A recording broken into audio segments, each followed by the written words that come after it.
Welcome everyone to the University of Hawaii at Hilo, and it's our honor at the Office of Hawaiian Affairs to host the first in a series of statewide community educational meetings and listening sessions on behalf of the Office of Hawaiian Affairs on one of the most important issues of our generation, and that is the future of military leased lands in the state of Hawaii. OHA most recently has taken a much more proactive role on this issue, given the sensitivity of the subject and at how fast this issue has been approaching all of us. And we want to share what we know about the issue. We want to hear from you because how you feel is greatly important to all of us, whether you are Hawaiian or non-Hawaiian, because this is an issue that affects all the people of Hawaii. So OHA's goal over the next few months and as we go into 2026 is to educate, it's to empower, it's to inform, it's to give you a voice, because your voice matters. It's a critical issue that we're faced with.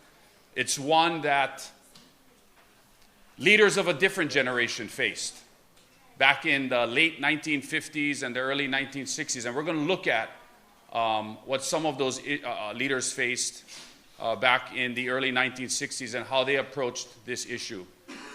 What we realize from that is that the issues we have before us today and the decisions we make, we need to be proud of those decisions, because the next generation are going to have to live with the decisions that we make today, all of us as a people. And so on behalf of the Office of Hawaiian Affairs, thank you so much for coming. Happy holidays, everyone, on the eve of the holiday break. And we really appreciate on a Wednesday night your time here, and the staff at the University of Hawaii at Hilo that have given us this opportunity. Olelo Community Media that is live streaming this across the state and recording this across the state, because it's important that we have this presentation for others that cannot be here in person to see or to watch later. And so thank you so much for coming out. This is a major issue, and there's a lot of information, and we're going to pack you with information tonight. So we're just apologizing up front for the information overload that is coming. And over the next hour, hopefully we can get through it within the next hour and 15 minutes. We're going to give you as much information that we have on this topic, and then we're looking forward to hearing from you, and that's important. And so I just want to mahalo everyone for coming, and we will pull up our first slide and we'll do brief introductions. And you know, while we are doing that, I'm just going to go ahead and introduce myself. My name is Kāwili St. I'm the chairperson of the Office of Hawaiian Affairs of the Board of Trustees. We can go to the next slide, Summer. I've had the privilege of serving our state as a former state senator, where I chaired the Water Land Committee. As a former member of the United States House of Representatives, where I sat for 2 years on the House Armed Services Committee and worked on 2 National Defense Authorization Acts. I also continue to serve as a lieutenant colonel in the United States Air Force. I've been in the United States military since 1999, commissioned in 2001, and still serve today. And I recently completed my master's degree from the United States Army War College on strategic studies over the last 2 years. And with that being said, I want to acknowledge something important about my background that is both deeply personal and is deeply relevant to why we are here tonight. You know, I come from a long line of Native Hawaiians who served in the United States military. My dad was a United States Marine. All his brothers either served in the United States Marines, the Army, or the Air Force. My great uncle served in World War II as Army Air Corps pilots. And so service to both Hawaii and our nation, the United States, runs deep in my family. And I wouldn't be the person I am today without the leadership, the discipline, and the perspective that the United States military has taught me. I've served in combat, in Iraqi freedom, and enduring freedom. I've seen the tragedy, I've seen the cost of war, and those experiences changed me. They shaped how I see the world and how I understand Hawaii's place in that world. But the reality is that there are nations and there are actors throughout the world who do not share our values, whether it is the values of the Aloha Spirit, is the values of Western democracy. They don't share our values and they wish to do us harm. And so whether we embrace that or not, we must be prepared to defend Hawaii and to defend our homeland. At the same time, the United States of America is far from perfect. And it was imperfect to begin with. But I really believe in the hope and the promise that we can build something together, a future grounded in justice, accountability, and the empowerment of Native Hawaiians in our own homeland. So some may wonder, how can a Native Hawaiian who served in combat also stand at the front of negotiations or conversations that challenge the military's use of our lands? For me, these identities are not in conflict. They inform each other. My service gives me a unique perspective that very, very few people in the state of Hawaii have, if not any. That perspective is how the system works, how decisions are made, how the military views Hawaii. And it deepens my responsibility to ensure that Native Hawaiian interests, its lands, and its rights are protected. So tonight I'm here in that spirit, with humility, with aloha, and with a commitment to transparency and truth as we talk about the future of military leased lands in Hawaii. This time I want to hand it over to Summer Silva for her introduction. Mahalo, and mahalo to all of you too. I'm actually a stand-in for our chief policy advocate who has been working in tandem with Chair Kahele for a long time preparing for this community engagement. So I want to give a little pause and a little time to sort of surface to you that I think at this time, at this moment, in terms of the number of hours and the dedication and the fluency in historical documents, in policy, in legislative proposals, in maps, in surveys, in the details, the very minutia. The person in this room who is most fluent in that is standing next to me. And I communicate that, I convey that to all of you because that is how personal and deeply invested his leadership is, and by way of his leadership, our agency. That kind of commitment to ensuring that whatever information, whatever historical documentation is in our possession, that we have access to, that we might be privy to, that others in the community may not be, that the commitment to be as transparent and as timely with surfacing that information with all of you, and in framing it in a way that allows each and every one of you to reach your own conclusions, to go to access the same original source documents that we have access to, that are not actually currently available on any other website than the website that HOHA is presently hosting in some instances.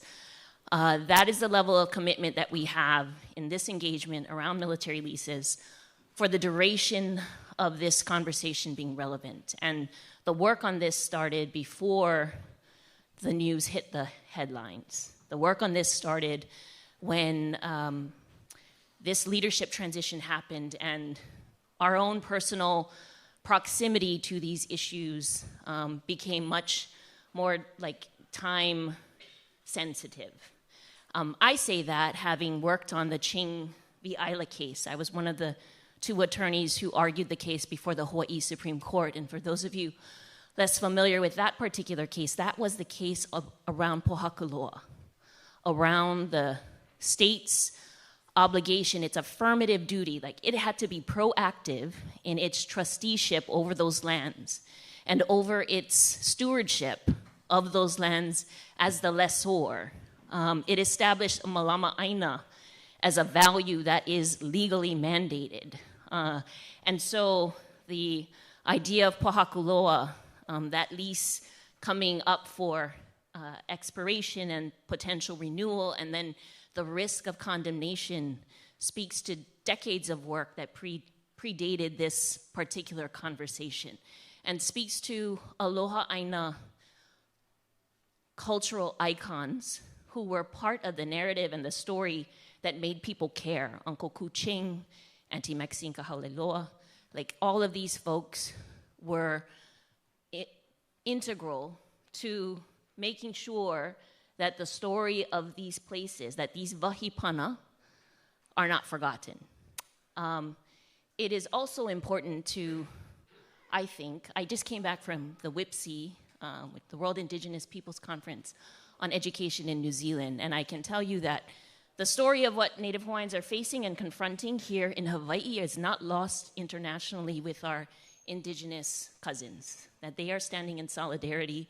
They are ready to support and ensure that the will of this community is uplifted and resonates beyond our shores to make sure that we have support. And I will also say that it was a really meaningful reminder that these conversations are not just happening about Pōhakuloa. The implications of a condemnation threat should feel closer to home than some currently military-occupied leased land. I think we should make it akin to whatever, like, sacred place, some place that you have pilina to, imagining somebody saying, we're severing that relationship that you have with that āina. Somebody saying that you no longer have control or access or even information about what happens to the health and the destiny of that āina. That's the pilina, that's the meaning. Every single person, whether you are Kanaka or not, should be carrying with you in these conversations. And the aloha āina that comes with that, the grace that comes with that, the urgency that comes with that, the zeal, the passion, all of those things, bring that with you into these conversations. And we're here inviting that from all of you. And so it's the first time I'm seeing these PowerPoints and these bullets, but what I just shared with you is my mo'olelo, the reason why I'm involved in the project the way I am. And I will comment on one mention here. I am OHA's representative member on the Governor's Advisory Committee for Military Leased Lands. I will tell you that we had our first meeting yesterday from 9 to 11. It was a Zoom call. The governor was not participating in that call. He had representatives from his office participate, but he is going to make himself available as soon as possible to continue the conversation. It was an opportunity for the committee members to introduce themselves to one another, to everyone understanding why their representative voice, their organizational connections, I think bring a diverse and broad breadth kind of connection to the conversation. I think everybody was very humility-filled in acknowledging that this is a conversation that needs to be happening over and over again, and people are committed to ensuring that happens. It was also affirmation that transparency and everything that gets discussed needs to be able to get shared with the community in reasonable time, and everyone is there sort of the anti-condemnation. Let me just get to the point. The anti-condemnation position is well represented in that advisory committee. It is the position of OHA. And so long as there is appetite and welcome reception to having that particular position continue to inform discussions, which I can say from the first meeting it was, that this may be one of many productive spaces for having conversations around military leases and the future of those leases. And so mahalo for your time and attention here, and we're going to do our best to share out information as objectively and transparently as possible. Yeah. Okay, next slide. Thanks, Summer. Yeah. So, the Office of Hawaiian Affairs, real briefly. We often answer this question, what is OHA? When was OHA created? What does OHA do? OHA doesn't do anything. And we often try to attempt to answer that question what is the Office of Hawaiian Affairs? So OHA was created in 1978 via the state's constitution, the last time the state had a constitutional convention. The Hawaiian Affairs Committee created OHA along with a couple other really important things that we'll talk about later that affected Native Hawaiians. But OHA was created to be a receptacle of the pro rata share of the public land trust revenue. It is governed by 9 statewide elected trustees. I represent Hawaii Island. It manages a almost $700 million Native Hawaiian trust fund, 13th largest landowner in the state. OHA was envisioned to empower Native Hawaiians around self-determination, self-governance, and autonomy. The fact that up until 2000, only Native Hawaiians could vote in the OHA election is a form of autonomy and self-governance and self-determination. And so OHA was created to do that. It is an independent agency here in Hawaii. It is independent from the executive branch, the judicial branch, and the legislative branch. And it is enshrined in the state's constitution and in Chapter 10 of the Hawaii Revised Statutes. So that is the Office of Hawaiian Affairs. We have a staff of about 130 statewide. So we are going to get to the crown and government lands of the Kingdom of Hawaii. And it is important that we start there. So we are going to imagine all of us went back in time to pre or just after Western contact, the late 1700s, the early 1800s. And this by no means encompasses all the major historical events of the time, but it has some pretty key historical events. So post-Western contact, Hawaii was a standard port of call. Whaling, the sandalwood trade, European ships coming from all over the world were descending on Hawaii and really throughout the Pacific. You know, Western and European imperialism was throughout the entire Pacific. And it started in the early 1800s, and it went throughout almost up until the 1900s. Great Britain had annexed New Zealand in 1840. Fiji was ceded to Great Britain under Queen Victoria in 1874. The Tahitians were fighting the French in 1842, and eventually the French succeeded and took over Tahiti and took over the Marquesas. Germany claimed New Guinea and parts of Samoa. And so throughout the entire 1800s, foreign nations were spread out throughout all of the Pacific, colonizing smaller islands and smaller countries. That is a reality. But the crown jewel was Hawaii. That was the crown jewel. And up until the late 1800s, no single Western or European nation had taken a major foothold in the Hawaiian Islands. But that was the crown jewel. And so, back one slide. Yeah, okay, so 1810, Kamehameha unites the Hawaiian Islands, right? Prior to that, there were different chiefdoms on different islands, different elite. Everyone different islands would fight each other, and eventually Kamehameha united the Hawaiian Islands. In 1817, Kamehameha passes, and just a few years later, the arrival of Calvinists and Protestant missionaries arrive in the Hawaiian Islands. And they bring with them, you know, Western culture, education, religion, a different belief set in how people view the world. Can you ask them to close that door, please? Thank you. So, after Kamehameha passes, you have Kamehameha II, Liho, and then you have Kamehameha III, and that's a really important moment in the monarchy at the time, because up until then, you didn't have a constitutional monarchy. You had a different form of government, but in 1840, Kauikeaʻuli establishes the Hawaiian Kingdom, and that is the first time that power was shared between the mo'i and a legislature elected by the people. It expanded political rights for the maka āina nā. It gave them a voice.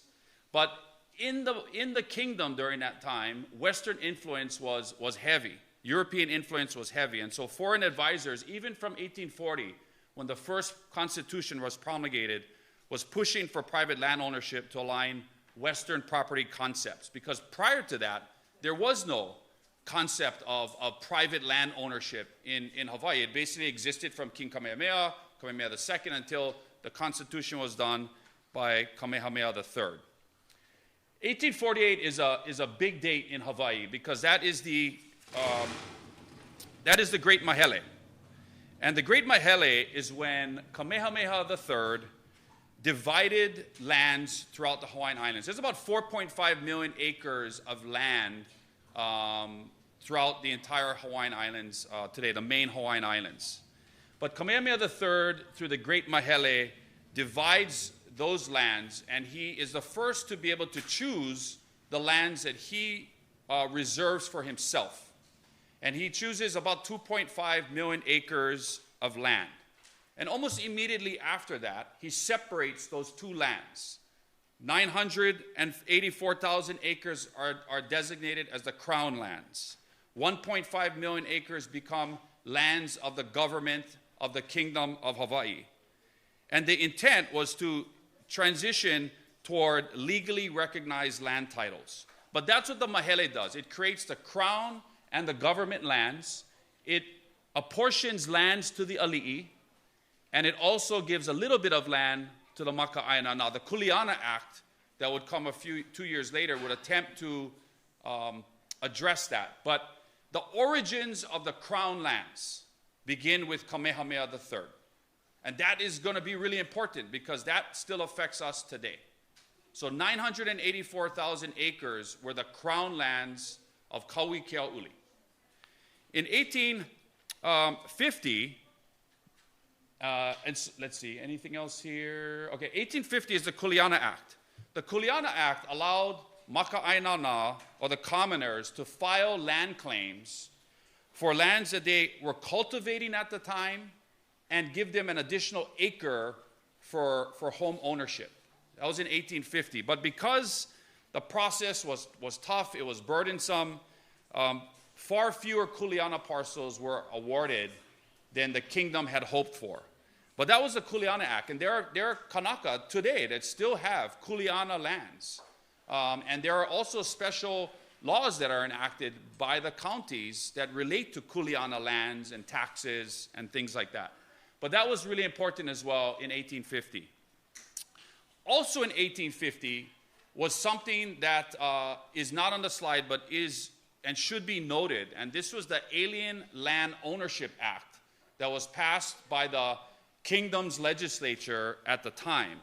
And it was started to put into the process of allowing foreigners to own land in Hawaii for the first time. This would eventually open the door for rapid American and European settlers that would arrive in the Hawaiian Islands and wanted land for various different purposes.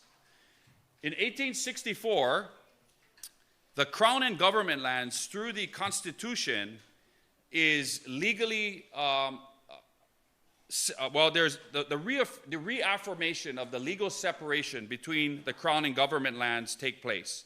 This strengthens the protections preventing their outright sale, and it confirmed that the crown lands would pass to the next mo'i. And this is important because this comes back in 1910 when Liliuokalani sues the United States for her lands that were confiscated at the overthrow.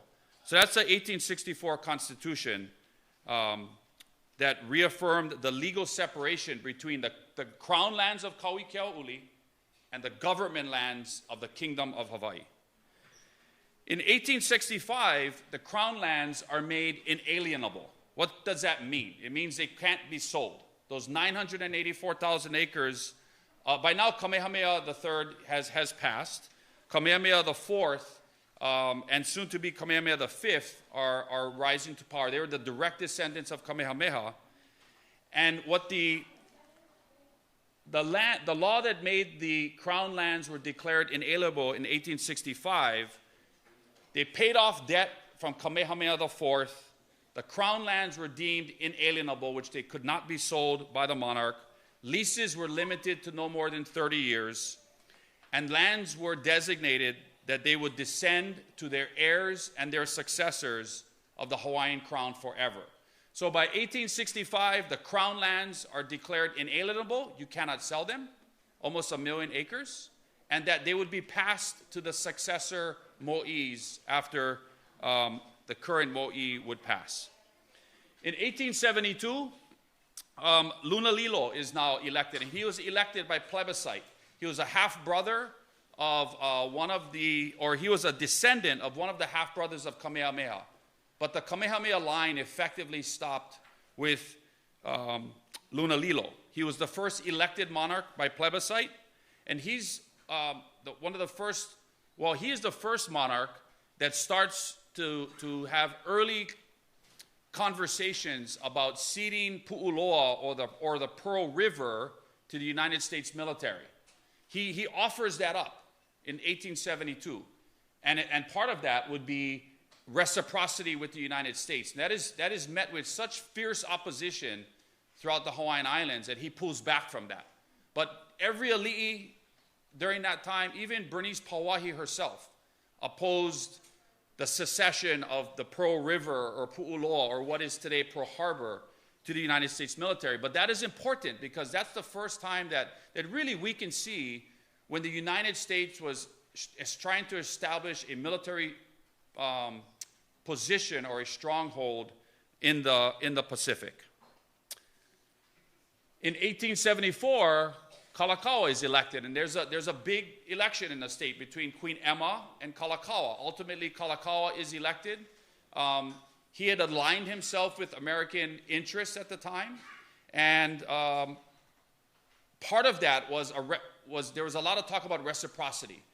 During that time, sugar plantations or plantation agriculture was taking a major foothold in Hawaii.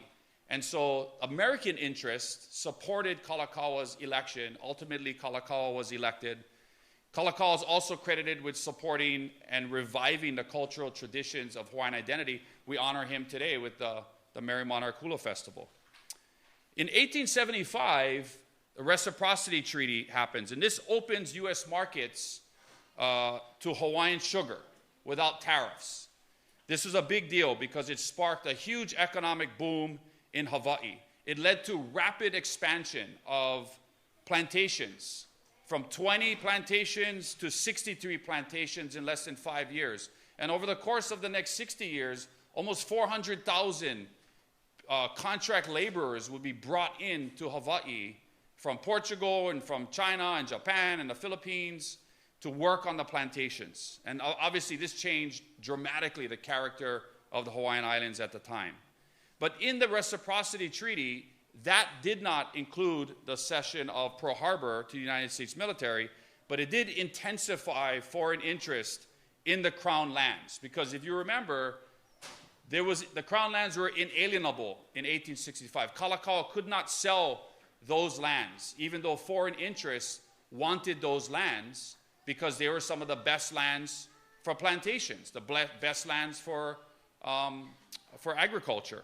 And so increased U.S. influence was occurring in the 1875 Reciprocity Treaty.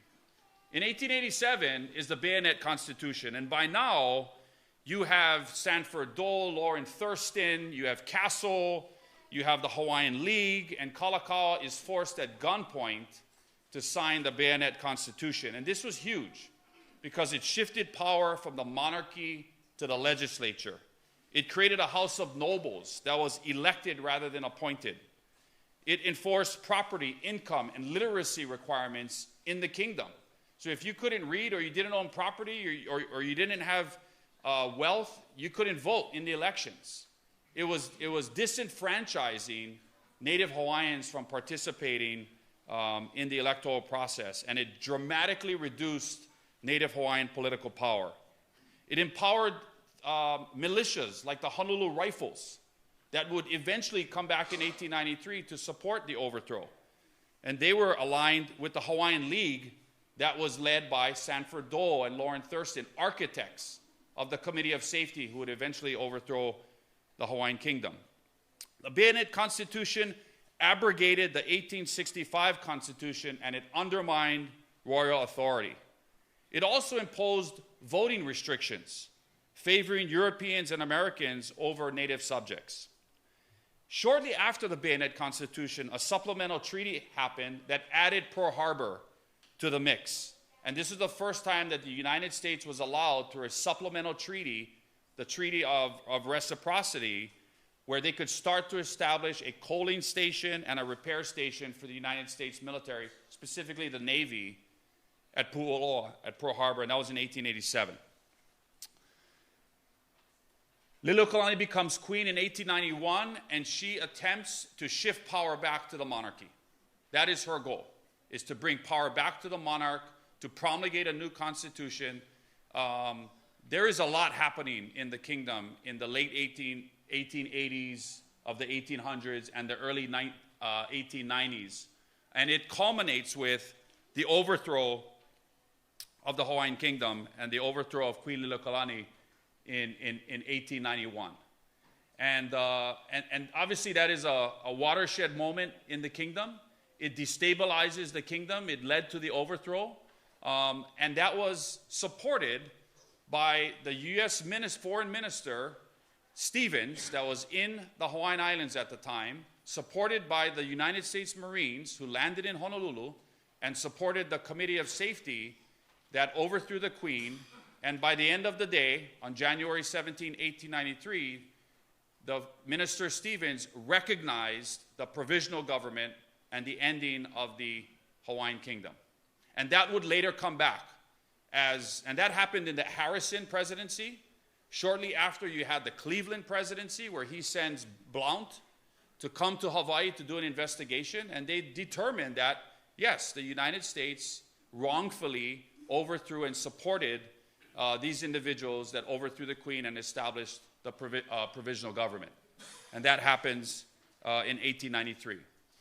Summer, you want to add anything up until that point in the historical timeline leading us to the overthrow? No, you did a comprehensive thing. I just keep in mind, I think this is the story, this is the genealogy of the lands that are the subject of these military lease extensions. And this is the history that we think everyone should be armed with when entering into conversations about why condemnation is so vile in terms of an option, and why every single person who now calls Hawaii home should have a stakeholder interest in ensuring that those lands are treated with that kind of historical recognition.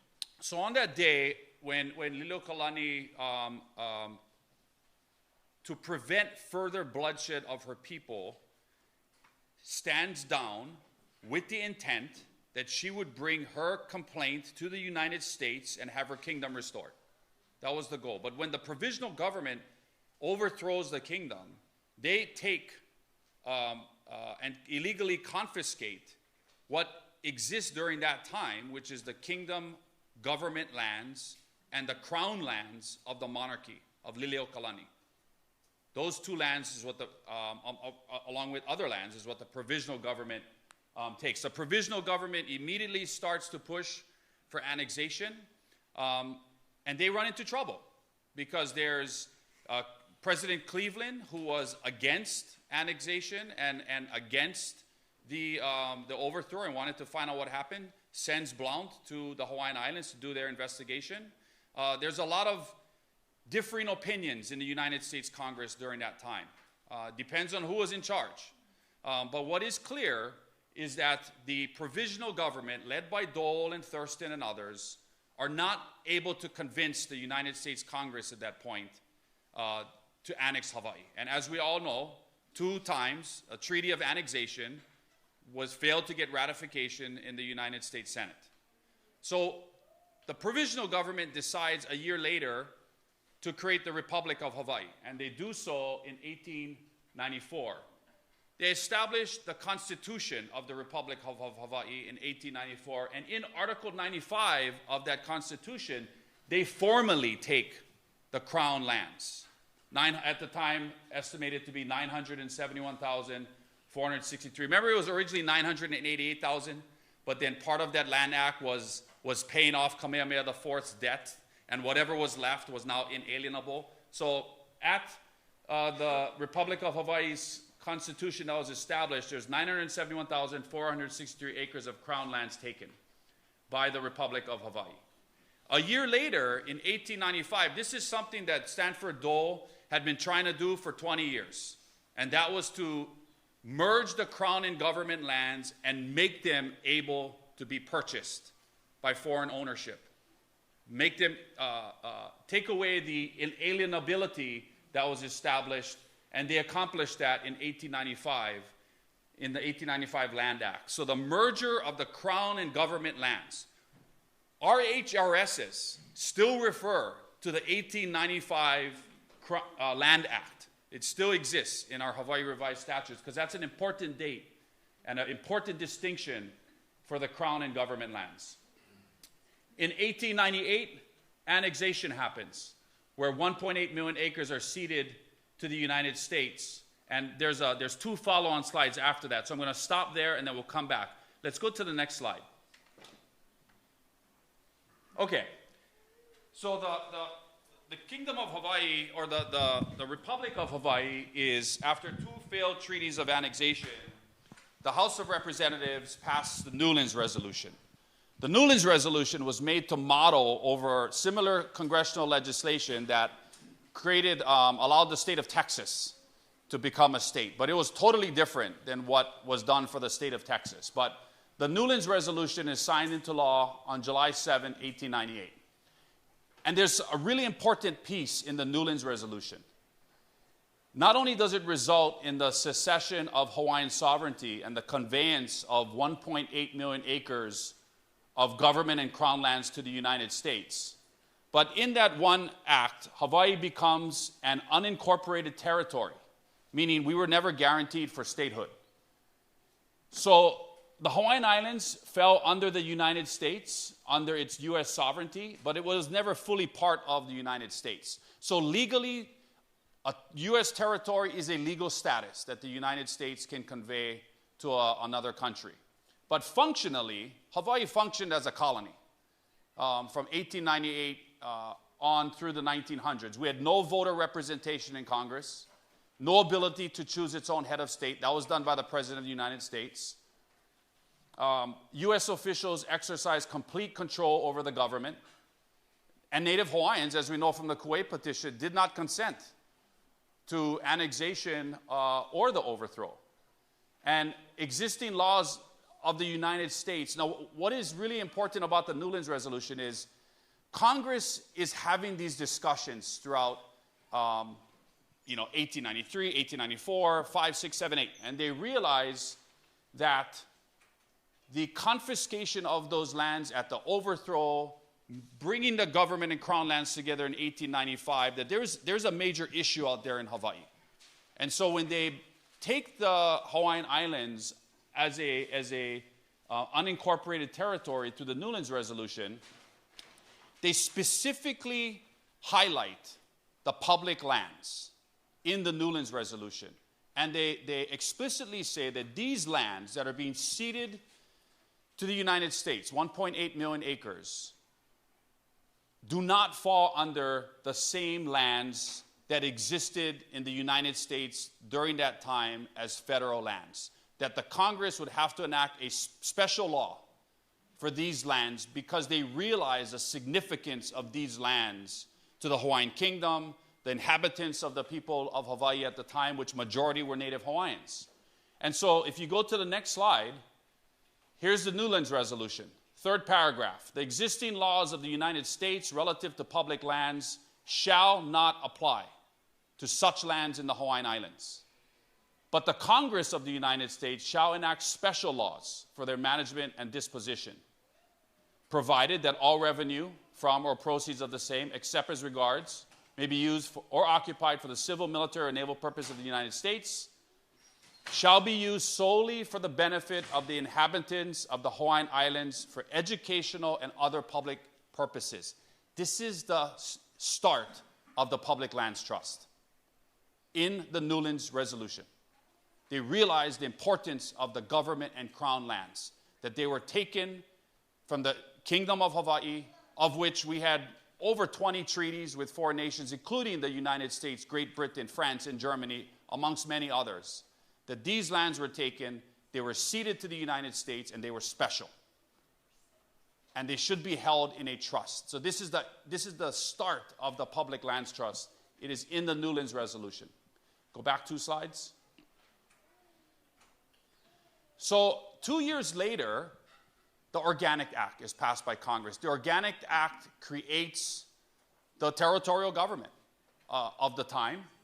And the Organic Act, if I think I have the next slide. So territorial governance and next slide. Okay, here's the Organic Act. So Organic Act is established on April 30th, 1900. It formally establishes Hawaii's territorial government under U.S. law. The President of the United States appoints the territorial governor, the secretary, and the judicial branch. So the president from 1900 to 1959 except during martial law, during World War II, appointed the governor, appointed the secretary, who would take the place of the governor if the governor was incapacitated, appointed the Territorial Supreme Court, the Circuit Court, the Federal District Court. Now, in the Organic Act, Section 73 specifically provided, and this is language that is in quotes, it provided that any sale, lease, or disposition of the ceded lands, so they're already calling them ceded, right? Ceded at annexation, would be for such purposes, uses and purposes for the benefit of the inhabitants of the territory of Hawaii, as are consistent with the joint resolution of annexation. So in the Organic Act, the Public Land Trust continues. They acknowledge the ceded lands, the crown and government lands, and they specifically say that these lands are for the benefit of the inhabitants of the territory of Hawaii, as are consistent with the joint resolution of annexation, which is the Newlands resolution. The federal government also, though, in the Organic Act, reserved the right to withdraw lands for its own use, and it would do so. Hundreds of thousands of acres were taken out of what would be the ceded lands, would be considered the ceded lands, largely for national parks, for the Hawaiian Homes Commission Act, and also to establish military bases and footholds throughout the Hawaiian Islands.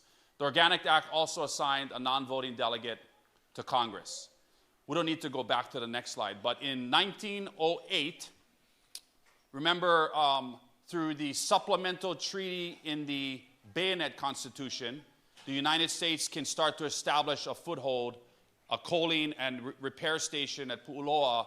By 1908, it's a major military construction project, and Pearl Harbor is effectively, taken over by the United States military and the Navy, and they're building a major deepwater harbor and a major port for U.S. naval vessels and assets at Pearl Harbor.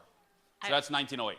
The one historical footnote I will note and point out is that while the joint resolution and the people who supported it believe that it effectuated a cessation of sovereignty, we know that the 1993 apology resolution affirms that our sovereignty was unrelinquished. So I want to make sure that our sharing with you of this historical perspective and the documentation is, like, as we continue discussing future legislation, that historical footnote is important, and it's not lost on us that is an inaccurate fallacy. Okay? Absolutely. We bring up the apology resolution in 1993, but what is important to take from here is the Crown and government lands were unique. They were special. They were unrelinquished by the inhabitants of the Hawaiian Islands, the majority of which were Native Hawaiians. They were recognized by the United States Congress in the Newlands Resolution and the Organic Act as being lands that were special current U.S. laws would not apply to them, special laws would be made for them, and they would be made for the benefit of the inhabitants of the Hawaiian Islands. And this would come back in 1959 in the Public Land Trust, and we'll go over that in a second. Next slide. 1910, Liliuokalani versus the United States. So Queen Liliuokalani is 7 years before she passes in 1917. She is older. The overthrow had already been almost 20 years, 17 years to be exact. And she sues the United States to get her crown lands back. And there's a big, judicial battle over that. But ultimately, it is ruled that Liliuokalani's lands were lands that were part of the crown. And when the crown and the kingdom was overthrown, those lands were then taken by the provisional government, what would become the Republic of Hawaii. So that's like her last stand for the crown lands, and she is not successful. But that is important to note, Liliuokalani versus the United States. In 1920, the Hawaiian Homes Commission Act is created through Prince Kuhio for homesteading, and it establishes a trust for Native Hawaiians.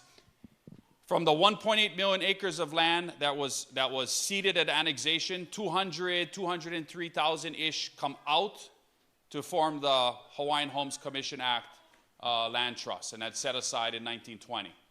And then we jump to the Admissions Act of 1959. You know, in the late 40s, in the late 50s, from what we can see, there was a big push and support from Native Hawaiians at the time for statehood. The territorial legislature at the time, with many notable names at the time, were pursuing statehood. But you got to also realize, by 1950, Native Hawaiians were strangers in their own homeland. Our language was abolished in 1896. You know, Hawaiian culture was practically non-existent. Olelo Hawaii was non-existent. And Hawaiians at the time were basically trying to survive in their own homeland. And so you have efforts to advance statehood in the early 1950s, and it finally comes to pass in 1959 with the Admissions Act. But between 1900 and the Organic Act and 1959, 200,000 acres are taken out of those ceded lands for the Hawaiian Homes Commission Act. 200,000 plus acres are taken out to create the national parks. A couple more 100,000 acres are taken out to create military installations, whether it's Hickam Air Force Base or Kaneohe Marine Corps Base or bases all over the Hawaiian Islands. And so a significant amount of lands are taken out of the ceded lands corpus. That was the merging of the government and the crown lands in 1895. But we jump to the Admissions Act. And the Admissions Act is really important, and I'm going to pull it up right now, and maybe Summer can start to preview the Admissions Act.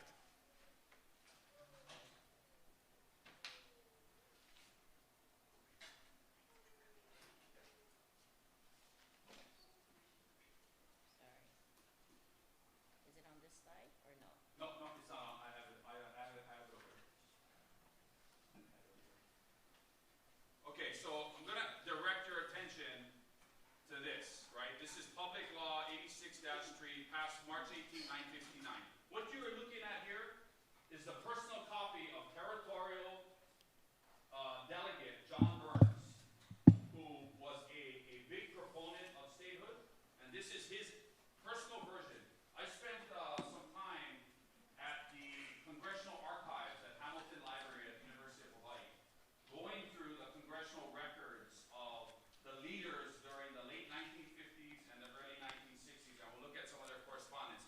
But this is the Admissions Act that granted admission of the state of Hawaii into the Union. It would be signed August 21st, 1959. There is, and what you'll notice is, on the right side, some of Delegate Burns, who would eventually become Governor Burns, key aspects of the Admissions Act. I'm going to go to Section 4 of the Admissions Act just to highlight it. Because really the United States had not done much for the Hawaiian Homes Commission Act between 1920, 1921, and 1959, they conditioned statehood that the new state would have to take over the responsibility of the Hawaiian Homes Commission Act, even though the United States still reserved the right to accept or not accept changes that the state would want to make to the Hawaiian Homes Commission Act. So they require the adoption and the responsibility of the new state in Section 4 of the Admissions Act, and this is it right here.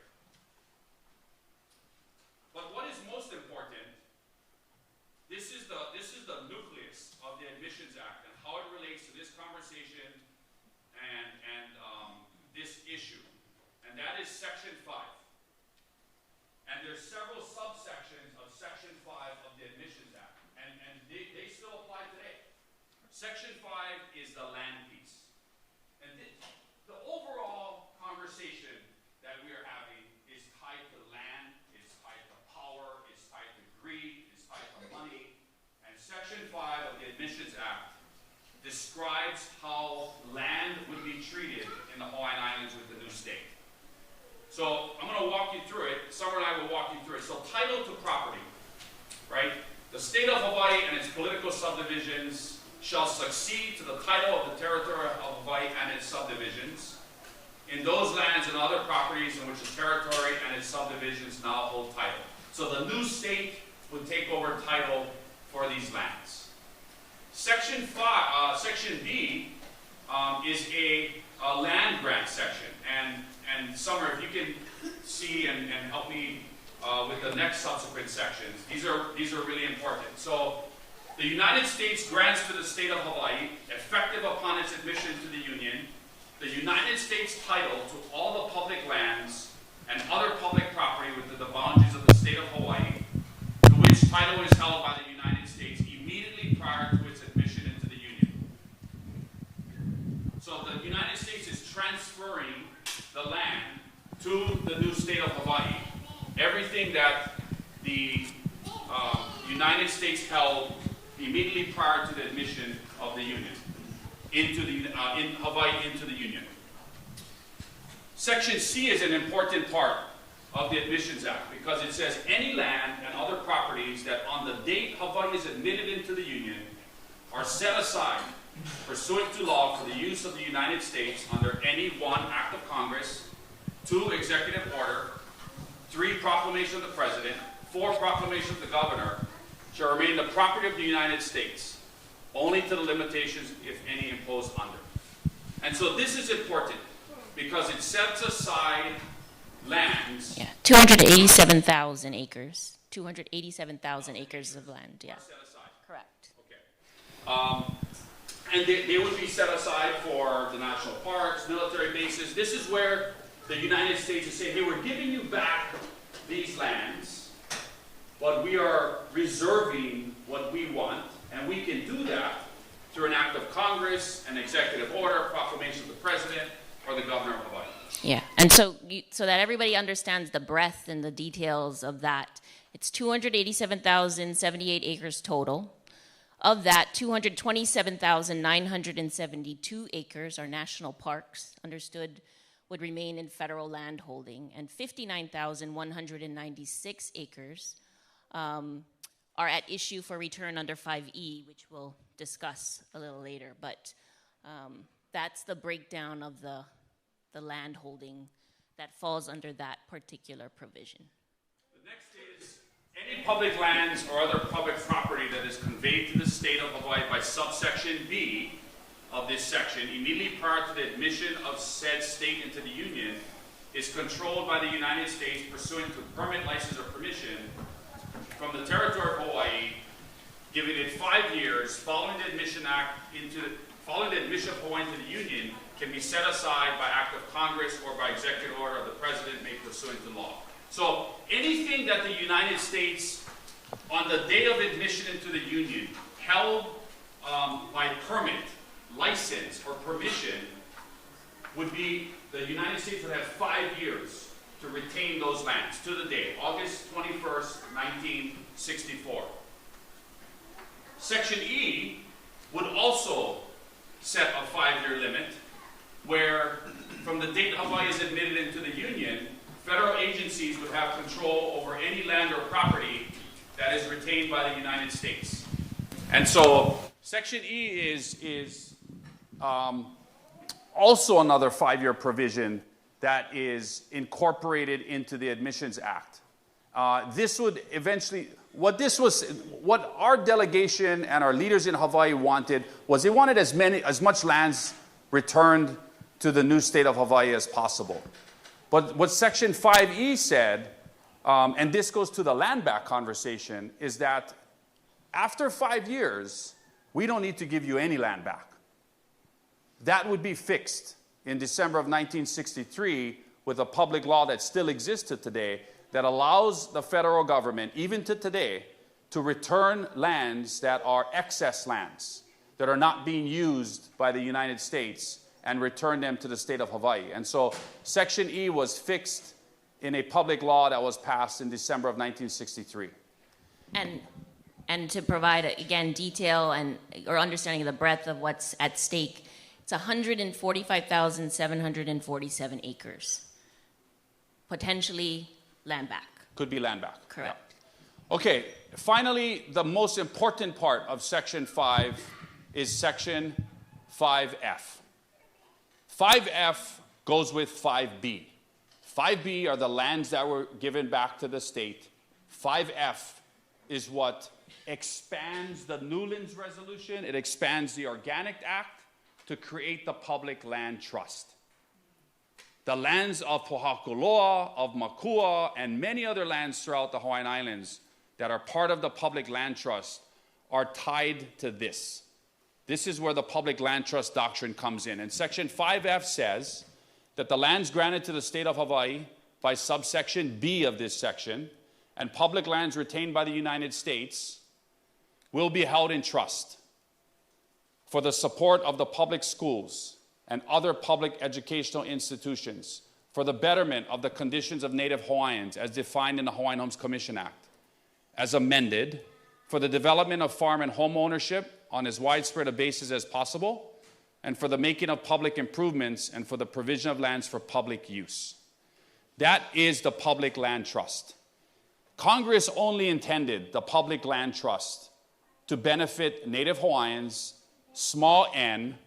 That's you see this right here? That's the small n. When people refer to small n, big N, that's it. It never intended for proceeds from the public land trust to support Native Hawaiians that were not 50% blood quantum or greater. That would be fixed later at the state level through the Office of Hawaiian Affairs at the Constitutional Convention. But through the Admissions Act from 1959, this was the public trust purposes, the 5 public trust purposes. So it includes Native Hawaiians, and it also includes members of the general public. Anything else, Summer, on the public land trust? No. Okay. I want to show you something because it is important, and I think it can put Section 5D and the 5-year limit for leasing into perspective and make it easier to understand. So I know we're going to jump to this later, but I want to show you this right now. This is the map of Pōhakuloa. And there are critical pieces of information on here. Notably, this one. Presidential Executive Order 11167. For those of you with ChatGPT, you can just type that in right now.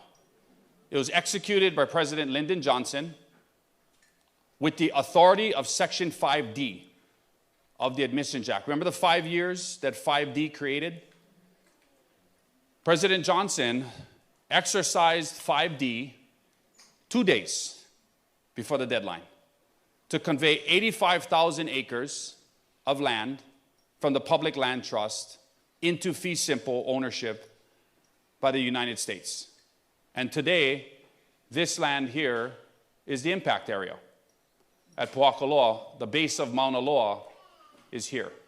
So this is where 5D comes in. And if you just use AI and type in Presidential Executive Order 11167, you will see in the first 3 paragraphs 5D of the Admissions Act and the authority placed here. This would also come into other portions of the Admissions Act are noted here as well.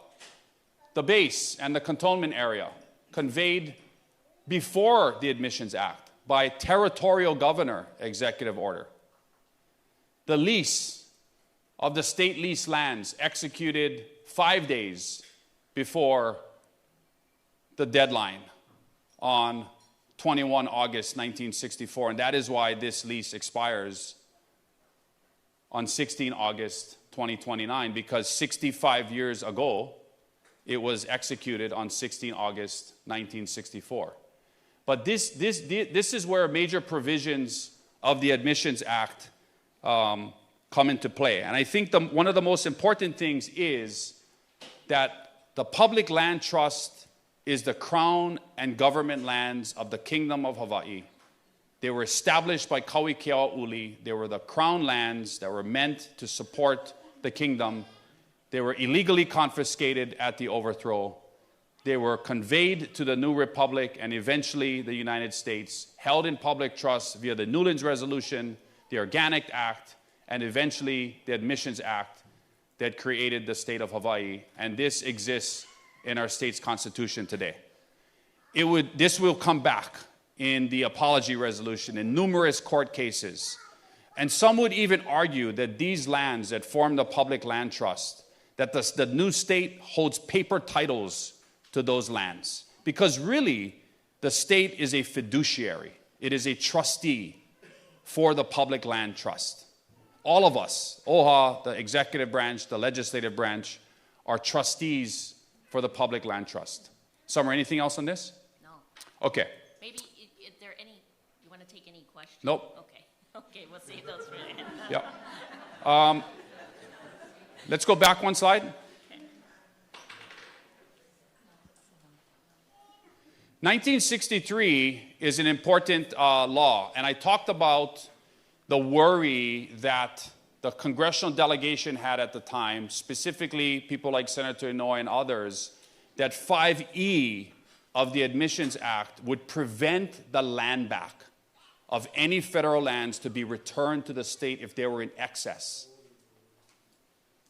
Public Law 88-233 still is used today because this law allows the United States to return excess federal lands to the state of Hawaii. It is a foundational statute that exists for land exchanges, conveyances, and settlement discussions. Anything on that, public law? I will say that in the same way that the 1993 apology resolution is commonplace, we carry that with us. That's our understanding of our unrelinquished sovereignty affirmed by Congress in the United States. I think we need to start committing Public Law 88-233 to that same kind of understanding, commonplace, like language, because that is our land back. That is our land back provision. This is a letter from Senator Inouye. He's a brand new United States Senator in 1963 that I found in the Congressional Archives at Hamilton Library to President Kennedy. They are dealing with the same issues pursuant to Section 5D of the Statehood Act. I'm going to jump to important parts. 65-year long-term leases. And let me read this in Senator Inouye's own words. It is certainly not the intention of the state of Hawaii to deprive the military of the legitimate use of needed maneuver areas for so long as and to the extent that they are needed. However, in view of certain factors which should be taken into consideration, I do not think either advisable or fair for the military to insist on either an artificial deadline or inequitable terms in any lease or set-aside order. Doesn't that sound like today? In the first place, the maneuver areas are not used year-round. Some have considerable value to the people of Hawaii for recreation, including hunting, hiking, camping, swimming. The area of our state is extremely limited, particularly on Oahu, where we have over 960 persons per square mile. It makes good sense to try to accommodate a number of different uses for the same land area. For example, it makes good sense to arrange for public use of certain parts of Pōhakuloa and the maneuver areas for hunting and hiking. He talks about Maili and Makua. just because the military might want to practice an occasional small-scale landing. In the second place, I understand the military is asking for a 65-year term in the leases or face the alternative of an indefinite set-aside order. What does set-aside order sound like to you? Today's version of condemnation. Set-aside was written into the Admissions Act. It allowed the United States to set aside lands that it wanted. That was in 5D. 5C, 5D, a little bit of 5E. It may be possible to project the need for hardened developed installations like Pearl Harbor, Scorfield, or Hickam 65 years into the future, but it is difficult to make the same claim about these maneuver areas. Common sense, if nothing else, indicates the type of equipment, troop deployments, and training needs are likely to vary tremendously in the next half century. If leases for these areas are entered into terms of 10 or 20 years, with certain options to renew, there might be more in order. So he's expressing his concern about the military forcing 65-year leases on the state, or we're just going to set it aside by August 21st, 1964, and there's nothing you can do about it. Kind of sounds like the challenges we're having today. And then he talks about, in the third place, this legislation that is Public Law 88-233. He wrote this letter on November 18, 1963. 88-233 was passed December 1963. This letter is on our website, and in the own words of Senator Inouye, who is struggling to find a solution along with other members of the congressional delegation at the time. But in 1964, the military decides, for whatever reason, which is really interesting, because they could have decided to set aside the pink lands. They already had the base and what they call the cantonment area, because that was conveyed via territorial executive order by the governor at the time. They conveyed via President Johnson's executive order the 84,000 acres that is the impact area, but for some reason, they decided not to set aside by this deadline these lands. So these lands were leased. It's the same date of Makua, very similar dates with the Pacific Missile Range facility at Barking Sands. But these lands are, and these leases are executed across Hawaii. So major long-term leases are signed and executive orders are used to set aside additional lands for military purposes. And all this is happening in late 1963 and early 1964 because there is a mad dash to the August 21st, 1964 deadline. And we are living with those choices today. We are facing the same challenges that they faced back then. So you get through 1964, we get into the 70s. There's a really important Supreme Court case that affirms the state's fiduciary duty over the public land trust. It's called State versus Zimmering, and it's really the first time when the state, so this is a lawsuit because of new lava that had been created down in the Puna area of Hawaii Island. And there was a lawsuit on, okay, who owns this new land? Who owns the accreted land? If the lava covers my property, do I still own the property? Whose land is it? And it was a really important case because the court ruled that land created by lava flows is accreted land. It is not the property of the private landowner whose parcel was covered, and the state as a sovereign holds title to lava-created land. But the most significant part of the case was when the court explicitly stated that the state, that the newly created lava land is now land of the public land trust. And that the court explicitly stated that the state holds these lands in trust, pursuant to the Admissions Act of 1959, 5F, the 5 public trust purposes, which conveyed all former government and crown lands from the United States to the state as a public trust to support the people of Hawaii. This was a foundational precedent-setting Supreme Court decision because it defined the scope of the ceded lands trust, and it would define really the role of the state of Hawaii as a trustee for the benefit of the people of Hawaii through the Crown and government lands. And that is exactly a quote from State versus Zimring, that the state holds the public lands, formerly the Crown and government lands of the kingdom, as a trustee for the benefit of the people of Hawaii. So the former Crown and government lands are trust lands. The state is a trustee. Native Hawaiians and the general public are beneficiaries of that trust, and that the state must administer these lands consistent with public trust principles. And that is really important. Anything on that from your legal mind? Okay, so 1978, we have the Constitutional Convention. There's a couple really important things that happened in 1978. The state's water code is created. Olelo Hawaii is recognized as the state's language. The Department of Education is required to teach Hawaiian culture and public education in a Hawaiian-based focused education, which would eventually become the Kula Kaiopunis. The customary, traditional practices and gathering rights are enshrined in the state's constitution, and the Office of Hawaiian Affairs is established. And it is established because from 59 to 78, nothing had been done to provide for that one public trust purpose, the benefit of Native Hawaiians as defined by the Hawaiian Homes Commission Act, from the revenues generated that the state was holding to meet the requirements of the public land trust. Most of the revenues went to the Department of Education.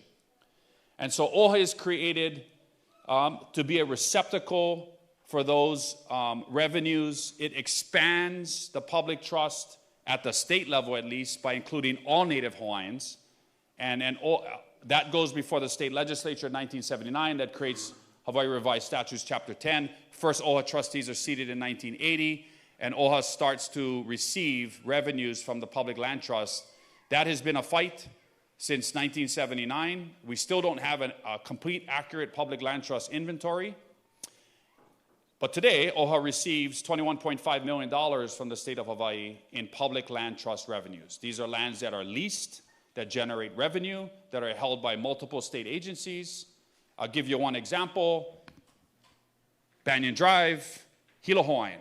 The lease for Hilo Hawaiian that gets paid to the Department of Land and Natural Resources, OHA receives theoretically 20% of that general lease for the Hilo Hawaiian Hotel.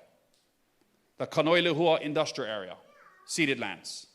All the revenues generated on those lands, OHA receives a pro rata share or a 20% pro rata portion of those lands. And that is the case all over the state. And that has gone through multiple court proceedings and different rulings and whatnot. But that is where we stand today with that. Next slide. 1980 establishes a 20% revenue model through Act 273. So OHA now has a direct interest in the public land trust, because through the Admissions Act and through the state's constitution, OHA has a fiduciary responsibility to fight and protect and steward the public land trust, which we know is part of, going all the way back to 1840, the royal lands of Kāwili that he set aside at the Great Mahele. 1990, obviously Kaho'olawe is a major part of this conversation starting in the 1970s. We do note it on our slide because of the military training and impacts that had happened to Kaho'olawe through the years. We have another slide dedicated to that. But the President of the United States at the time, George H.W. Bush, issues a memorandum to the Secretary of Defense effectively ending live fire training at Kaho'olawe or any live fire bombing in 1990. Then you have the Apology Resolution in 1993. Some of you want to touch on that. And the big highlight in that, probably the unrelinquishing of the lands. And the unrelinquished sovereignty, right? Like that is an affirmation that the overthrow was illegal, that there is an obligation for reconciliation that the federal government must move towards, make progress on. And I think it's also just an affirmation of our own collective history, the history that we didn't need the federal government to affirm, to understand, to live, but it helps it helps move these conversations forward. 2003, Kaho'olawe is returned to the state under a stewardship model. Approximately today, federal lands that are retained by the United States total 370,000 acres. This is approximate, of which about 220,000 acres are the national parks. Really, the majority of the rest of the lands are military lands. As an example, the almost 90,000 acres in the impact area at Pōhakuloa, like that's part of the 370,000 acres that the federal lands retain. Next. Okay, I will say that we are on slide 13. Yep. And there are 32. Yep. We're all, yep. 715. Yep. Okay. Next. Hey, like I said, there's a lot of information, and you're going to get all of it. So, regional examples of military impact, Kaho'olawe. And Summer and I can go back and forth between these slides. Summer, why don't you take this one, Kaho'olawe.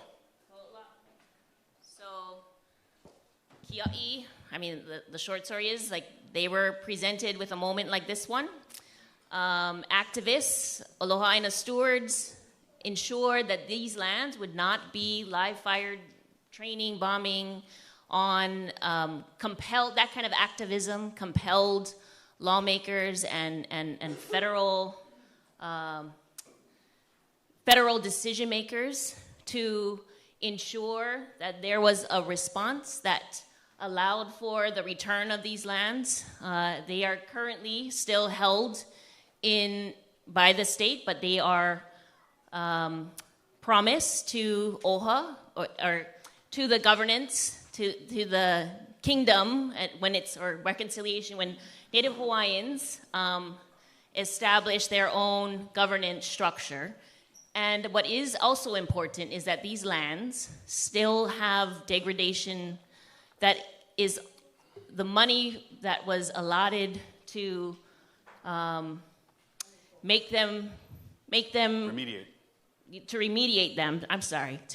them is inadequate. And so the valuation of remediation after the fact, the inability to clean up UXOs and bombs and artillery that's left over is a very difficult proposition.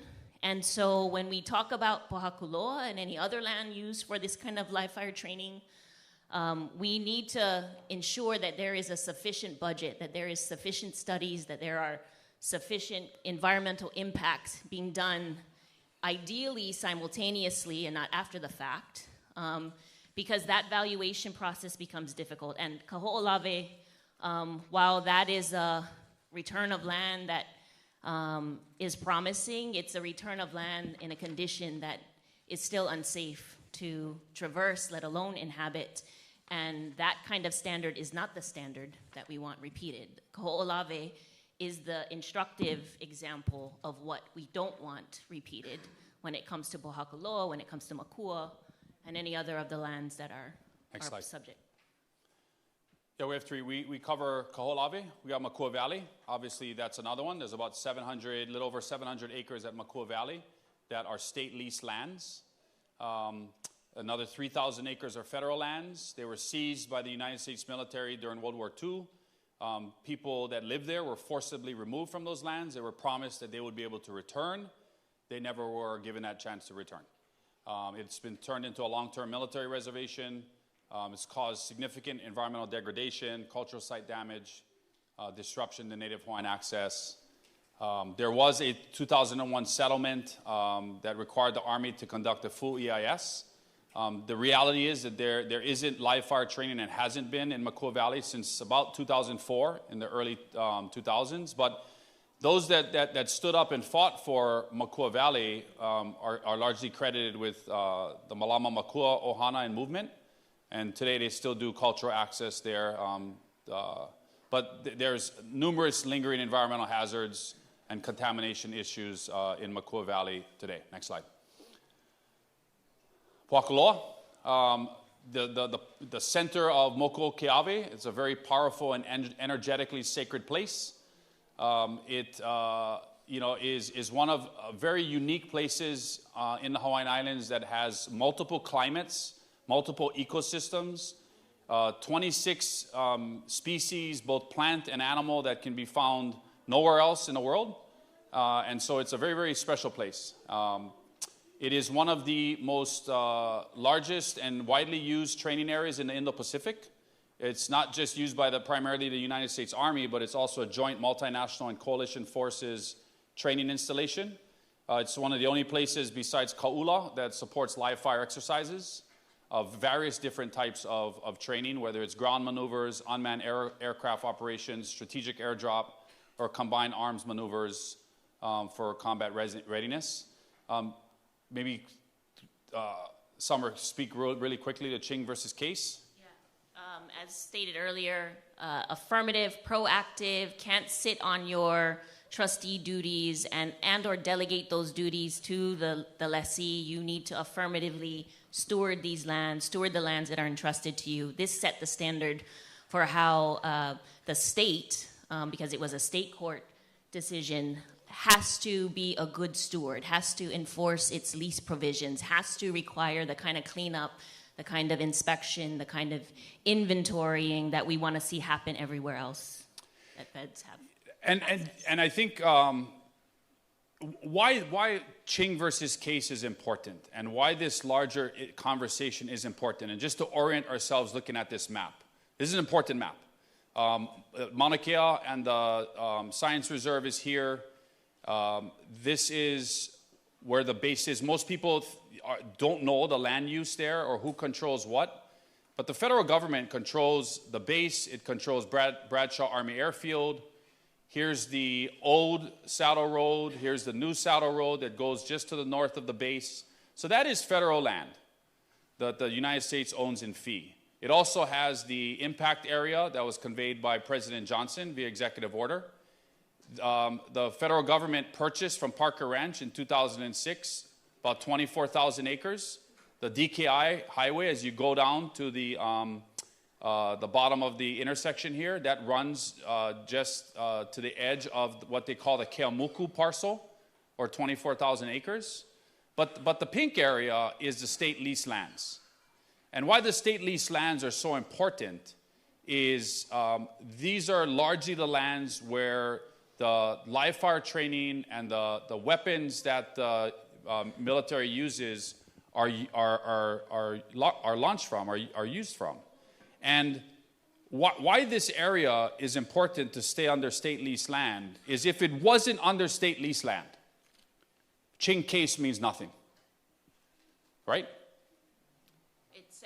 The Ching Case still sets a precedent. It sets a precedent. But what he's saying effectually is that if these are federal lands, this case does not apply to federally held lands. It applies to state-held lands that are leased out to the feds. So the other reason why Ching is so important, it says, because even if the feds are bad actors, if you, state government, are leasing lands to the feds for their use, their access, their degradation, you have to be a good actor.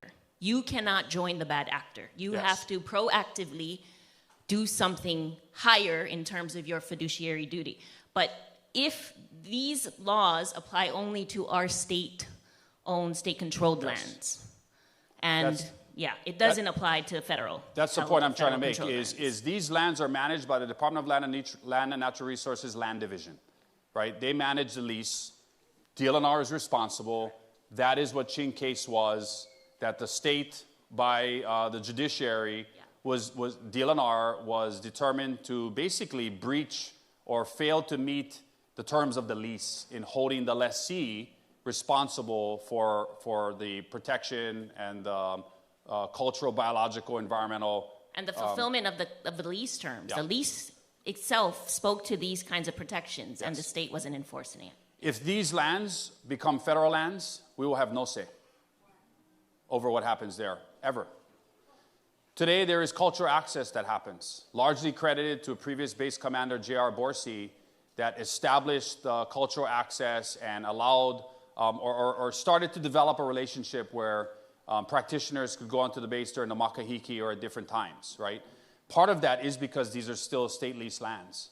But if they convert to federal lands, There is nothing that says the United States government or military has to do any cultural access on these lands. Any. The fact that these are state leased lands is very, very important. And that's what Ching case is. Okay, next slide. Okay. So these generally are the major leases throughout the state. This is not just a Pōhakuloa or Makua Valley. There's 8,172 acres on Kauai at PMRF that the United States Navy is attempting to lease, and they're waiting to bring their EIS before the land board soon. That is also an August 19, 2029 expiration date. You have the Koke'e Air Force Station, which is currently the Air Force. That's going to be NASA for their one of their geo facilities that NASA wants to do. So both the Navy and NASA are co-partnering on that lease out on the island of Kauai. You have on Oahu 3 major sets of land, Makua, Kahuku, and the Paumoho training area. There's also the Kaena Point Space Force Station by the Air Force, and then of course Pōhakuloa here. Most of the attention is on the Hawaii Island and Oahu training lands that are held by the Army, but it is not the only leases. There are 2 other services, the Navy and the Air Force, and NASA, and other islands that also have leases that were all done about this same time. Next slide.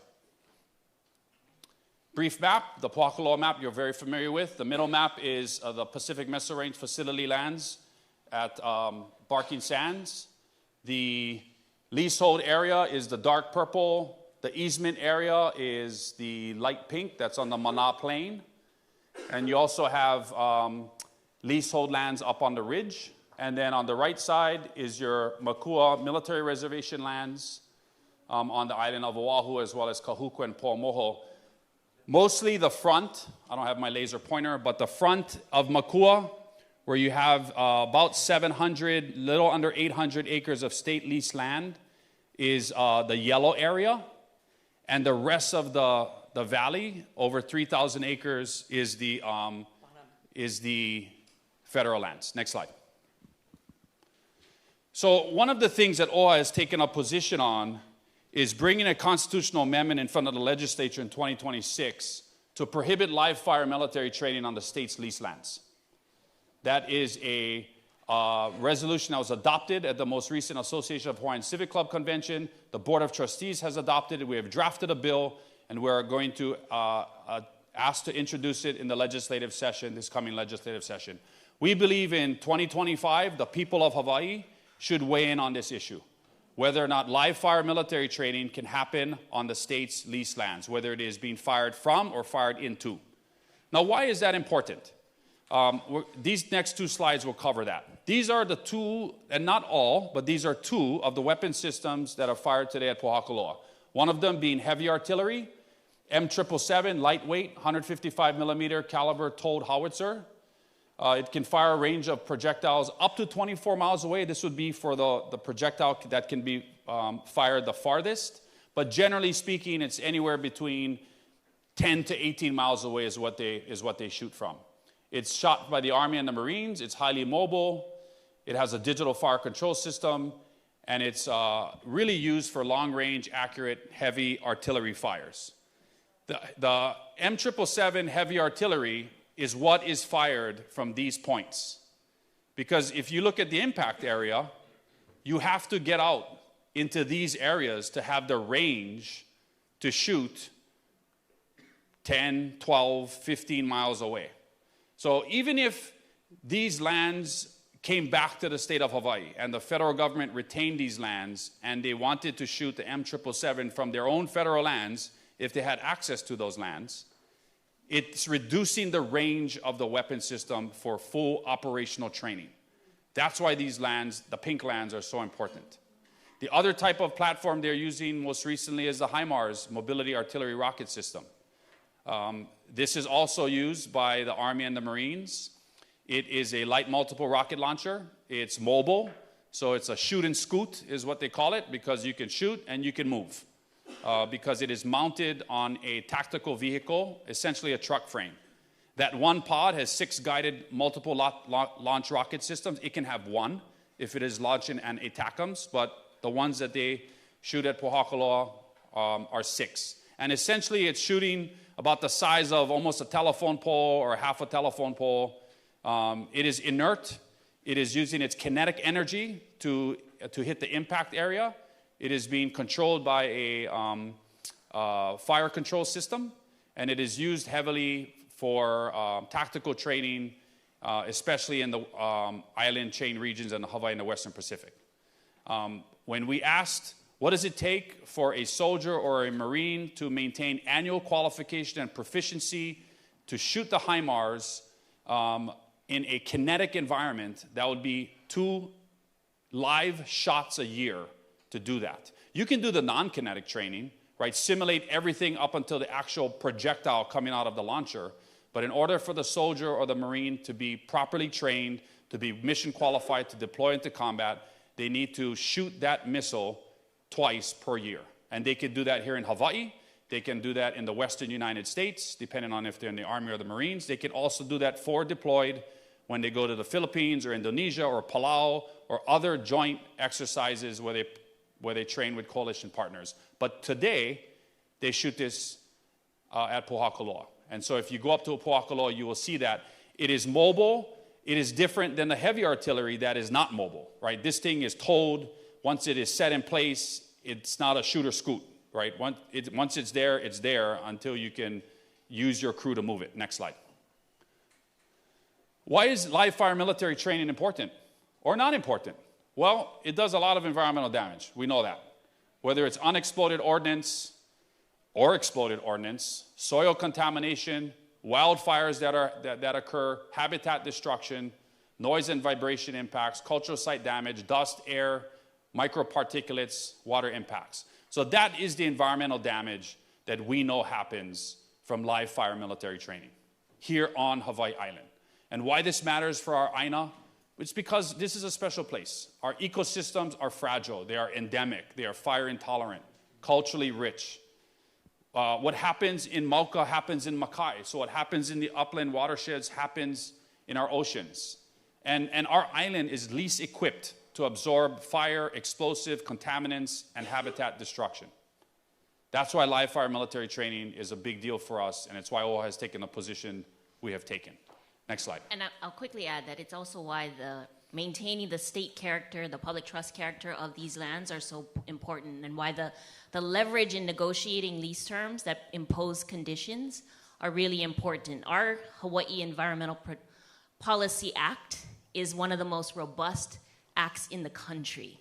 So these kinds of protections are built into the way we enforce land use, land permitting, land access. And so all of these things can be upheld and become very important leverage points if we maintain the state and public land trust character. Next slide. Okay, so what are the pathways forward? We got 4 pathways, 4 realistic pathways. Land back, lease renewal, land exchange, condemnation. Those are really the 4 that are on the table. Summer, can you speak real quickly to land back? So land back is basically the ability for any surplus lands, and we went over this in the 5E, if you recall the way that all of the trust lands were identified. This is the federal government's affirmation, its acknowledgement. This is a policy that still exists. It's good law. It's the ability for lands that have been in federal use but are no longer as vital, deemed as necessary to come back to the state as a trust. So Public Law 88-233 is still in effect, passed in December of '63. It basically nullified 5E of the Admissions Act, and it allowed a perpetuity return of land back from the federal government of the public land trust, or any of those lands held by the federal government, back to the state of Hawaii. And so an option is land back. For example, the federal government in its Army EIS already said that we want to return Makua Valley, the state leased lands. Not all of Makua Valley, but the 777 acres of state leased lands. We don't think we're going to need that. We're going to return that back to the state. That's land back. So that's if we can do that throughout the state with all of these different leases, that's a way that we start to get land back into the state of Hawaii's inventory under our state's control. And because of the government and crown history, the land title history of that, OHA is uniquely poised to receive all of these land backs.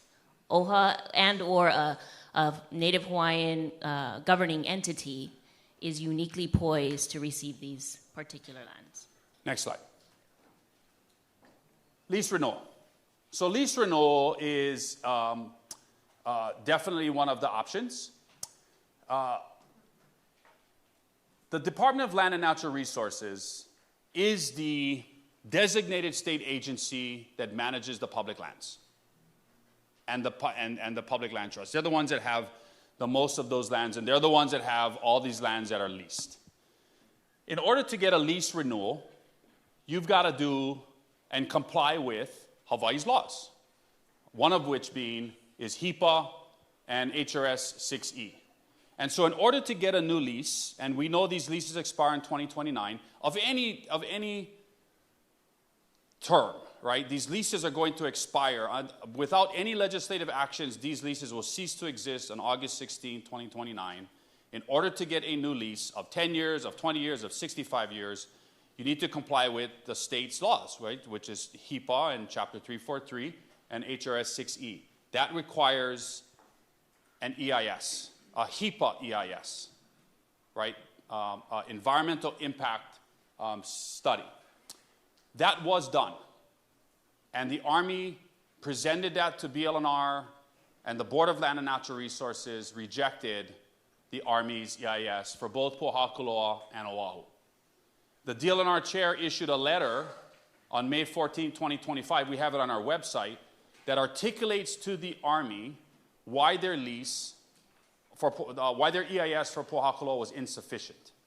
And if they wanted to address those shortcomings, they could.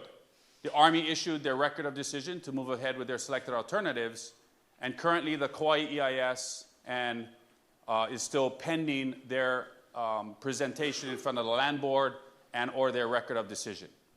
So outstanding issues with lease renewal is impacts to training, especially live fire training or any type of remediation. Part of the shortcomings in the EIS for Pōhakuloa was a lack of adequate cultural and archaeological inventory surveys, a kapa'akai analysis, proper valuation or rent or any type of public trust obligations. Here's another one. In 1961, the new state passed a series of land use laws, and it created the state's conservation district, along with other districts, urban, agricultural. Well, the conservation district is governed by HRS 183C and Hawaii Administrative Rules 13-5. Military training in the state's conservation district is not an allowable use. But because the United States held these lands in either license or they had an easement or they had a permit prior to 1961, they were grandfathered in. So military training on public trust lands, lands leased by the state of Hawaii, is a non-conforming use until August 16th, 2029, without the state legislature amending the state's conservation district to allow military training in the state's conservation district.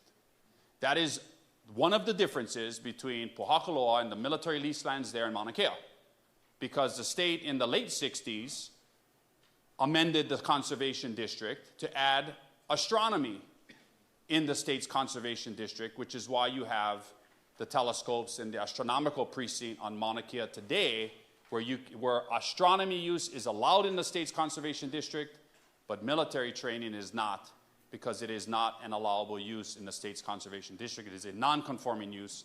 When this lease ends, you cannot issue a new lease unless you amend 183C. Go back. Lease must be approved by the Board of Land and Natural Resources. So when you're looking at a lease, and you can, I guess you can go to hold on before you go to the next slide. So there's a couple things that I just want to touch on for the lease. And let's just talk Pōhakuloa. So you have the United States Army, yeah? 3 really important entities: U.S. Army Pacific, where the Army Training Lands Program Manager office is. Army Corps of Engineers, another really, really important entity. U.S. Army Garrison, Hawaii, another really important entity. The Army Program Manager Office in USERPAC is the entity that initiates the EIS. They put out the EIS, they settle on whatever the scope it is going to be of that EIS and what's going to be studied, and then the U.S. Army Corps of Engineers executes that EIS. It holds the subcontractors and the contractors that are hired to do the EIS to their timelines, all the nitty-gritty stuff, all the really important piece. The garrison is where the technical experts are. Up in Pōhakuloa, these are the civilians that are out in the field. They're the botanists, they're the environmental people. That's at the garrison level. But the USERPAC Army Land Retention Office and whoever leads that office is really important in how that EIS is done. The Army will say today, we spent $20 million on an EIS. We followed your rules, the state's laws, and we got the result we got, which was the land board rejected our $20 million EIS. So now we're resorting to what we only see as the only option available, which is possibly condemnation or seizure. Part of that problem is they're not looking in the mirror and realizing that their EIS from the get-go was inadequate. The state, time and time again, told them, you need to study live fire training impacts. You need to do a cultural, archaeological inventory survey that is adequate. You need to look at the biology and the endemic species and all the things that they are required to do. And they didn't do that. And I'll give you one example. If you look at the first draft EIS for the Army's EIS, the cultural impact assessment, or what they call the CIA, was done by Honua Consulting. Honua Consulting did a very robust CIA, and they looked at public trust doctrine, native Hawaiian cultural practices. There's a lot of meat into that. Well, the Army didn't like the Honua Consulting CIA. So Honua Consulting left the project, and in the second draft EIS, there was a new consultant that did the CIA, the same consultant that did the Oahu Training Lands CIA, much more favorable to what the Army would have wanted. And it looked dramatically different than the first draft EIS. Now, normally, when you put out a draft EIS in its first pass, you as the public comment. The Army receives those comments, and they publish a second draft EIS to amend the CIA. Or there's new information. But you don't remove significant portions of what was in the first draft CIA to the second CIA. That's exactly what happened. So the bottom line is, and this, to the Green administration, Governor Green adopted the work that was done under the Ige administration. Because the original scoping, the original work on this EIS was done pre-COVID, 2018 timeframe. And what those conversations were, what happened then, who knows? But the DLNR hardworking staff in the different entities, whether it's OCCL, Office of Conservation and Coastal Lands, Land Division, Forestry, kept telling the Army, you need to do live fire training impacts in the impact area. The Army said, we are not going to do that. This is an administrative action. We don't need to assess the training impacts on our federal lands, even though the state is saying, well, you got to fire from our lands, so you need to assess the impacts. Army said, we're not doing that. And that's what happened. So they refused to do that. I think they were given the generals and the senior military leaders were given bad advice. The EIS was inadequate. They were told time and time again by the state DLNR, you need to do these studies. They did not do those studies. And they got the result they got when it came in front of the land board. And it didn't meet the merits of HIPAA, let alone the merits of NEPA. And in this letter from Don Chang on May 14, 2025, which is on our website, you can read the specific findings and reasons of why BLNR rejected the EIS. it was destined to fail from the beginning. And it is not our fault that you spent $20 million on a failed EIS. You should have done the proper EIS the first time, and you need to assess live fire training impacts on federal leased lands or federal owned lands. You need to assess the cultural kapa'akai analysis, the cultural artifacts, the ecological systems that are up there at Pōhakuloa before we can take your EIS seriously. That's the backstory on the EIS. Next slide. In the EIS, I want to highlight two things. This is in the final EIS for Pōhakuloa, land use. There's a lot to read in here, but what I want to say is Native Hawaiians hold the concept of āina in high regard with a sense of malama āina through the belief that they are genealogically connected to the land. Continued retention or alienation of ceded lands from the public trust intended for the benefit of Native Hawaiians would be a loss to some extent of this connection. Therefore, this continued loss of land represents a disproportionate effect and a long-term significant adverse impact on communities with environmental justice concerns. Any type of alienation of these lands, and they call out, second sentence, in accordance with Section 5F of the Admissions Act, long-term negligible adverse impact from the continued military use of public trust lands. Next one, fee simple title. If these lands are taken by fee simple by the United States, these are also going to have adverse impacts on land tenure due to loss and transfer of land control and ownership of the conservation district from the state to the U.S. government. That's exactly what Summer just mentioned. If these lands become fee, the state has no say. And anything, present or future, that the United States military and government wants to do on these lands, they can and will do.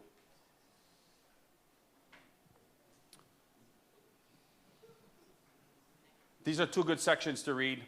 I don't need to read them all, but they're on there. Okay, land exchange. So land exchange is, this is a tricky one because land exchange, so trading one piece of land for another piece of land, right? We want your state land, here's our federal land, you take this land, we get our land.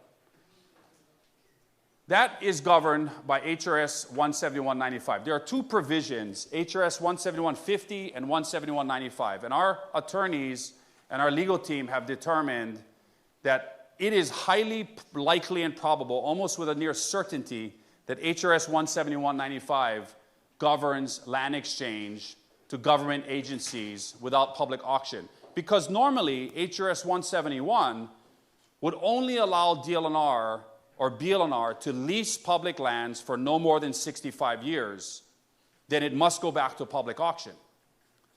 17195 circumvents public auction and allows the land board to exchange lands with a government entity, sovereign government like the United States, without going to public auction. It also does not require 2/3 of the majority of the legislature for approval. It also does not require notification of the Office of Hawaiian Affairs. Those all fall under 17150, which is public trust lands to a private entity. But 17195 allows this to happen. So, if the state wanted to trade a piece of land with the federal government, let's say, for example, Kilauea military camp. The U.S. Army says, you know what, you guys can have KMC, we want the pink land of Pōhakuloa. We're like, okay, shoot. Well, first of all, you still got to follow HIPAA and HRS 343, which applies to any action involving state lands or including exchanges. But ultimately, the Board of Land and Natural Resources would have to vote and authorize a land exchange. So there is still a level of protection with the BLNR, and their recent actions in rejecting the Army's EIS, both on Oahu and the Big Island, is promising. However, they would be the board that would have to approve a land exchange between the Pōhakuloa lands and any other federal lands that the federal government controls. So that is a land exchange. The Hawaii State Constitution also has an important role in this because the state like I said before, has a fiduciary and a public duty towards the public land trust, 5F of the Admissions Act. It's in the Admissions Act, it's in the state's constitution. Okay, next. And then finally, condemnation. Condemnation is the nuclear option. But it is an allowable option.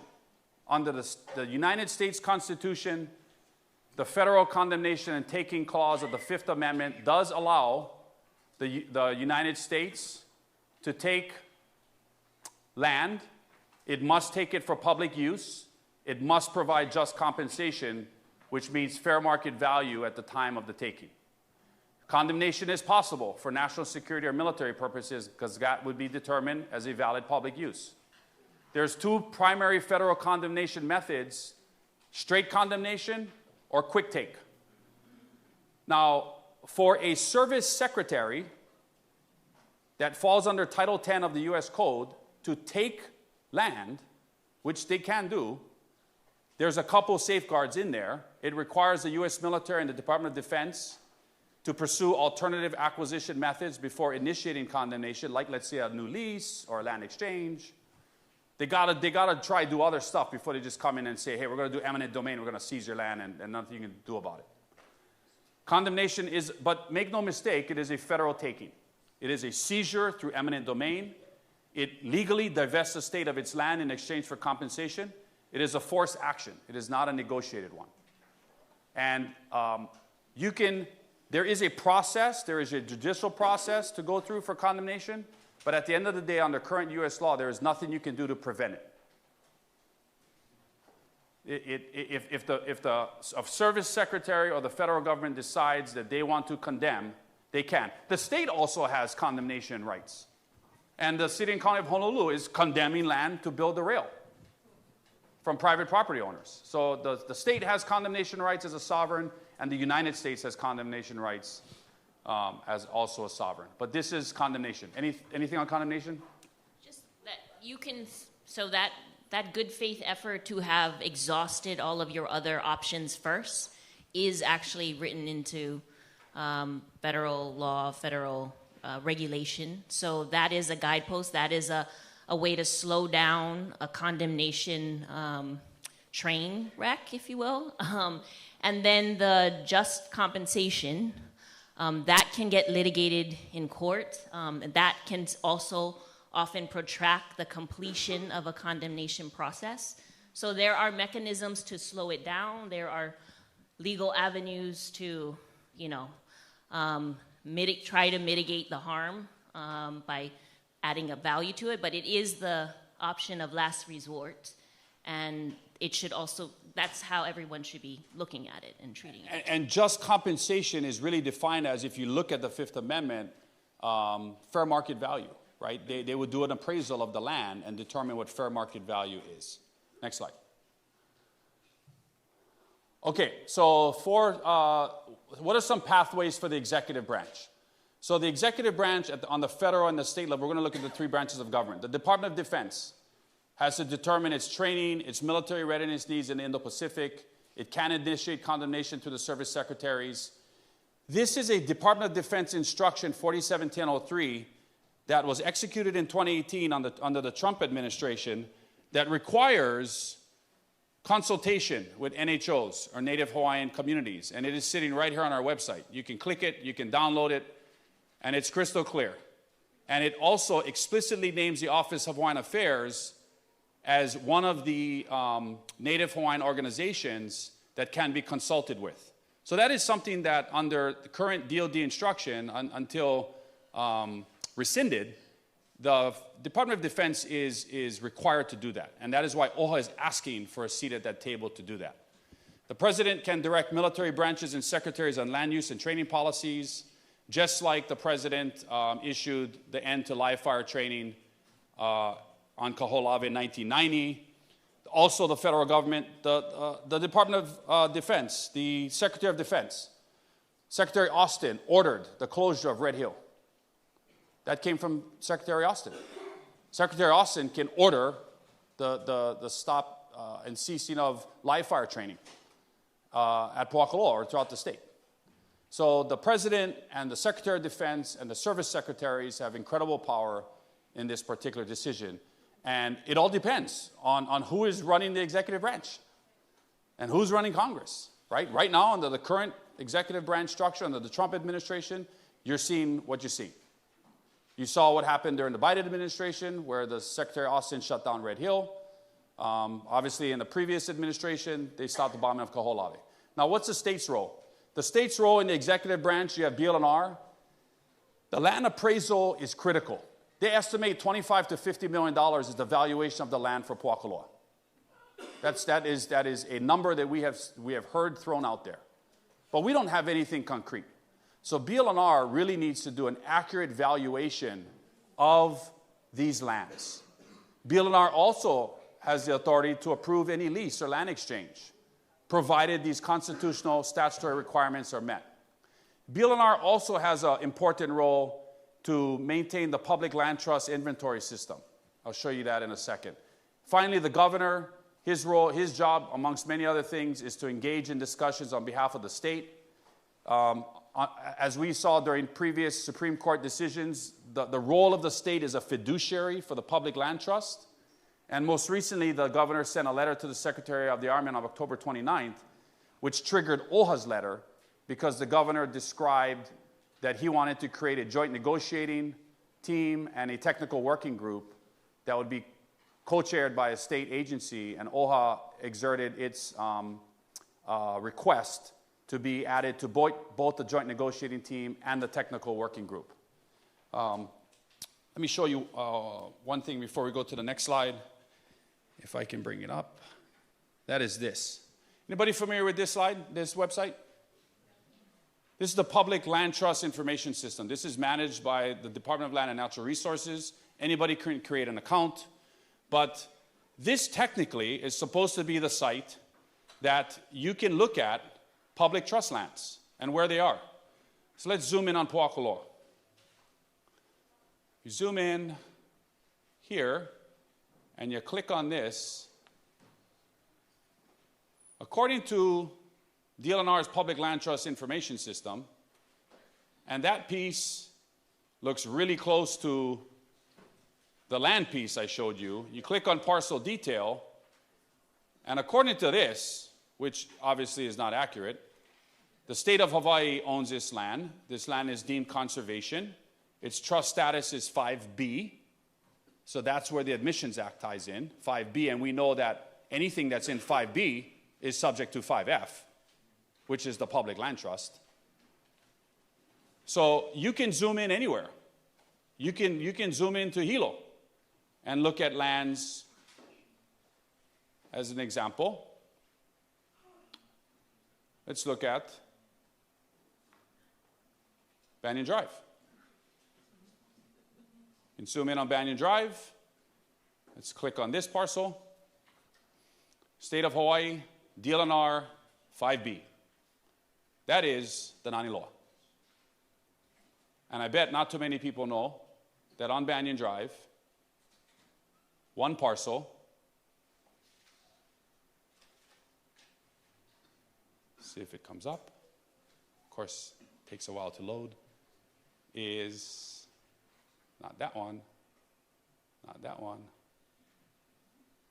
Must be this one. This one.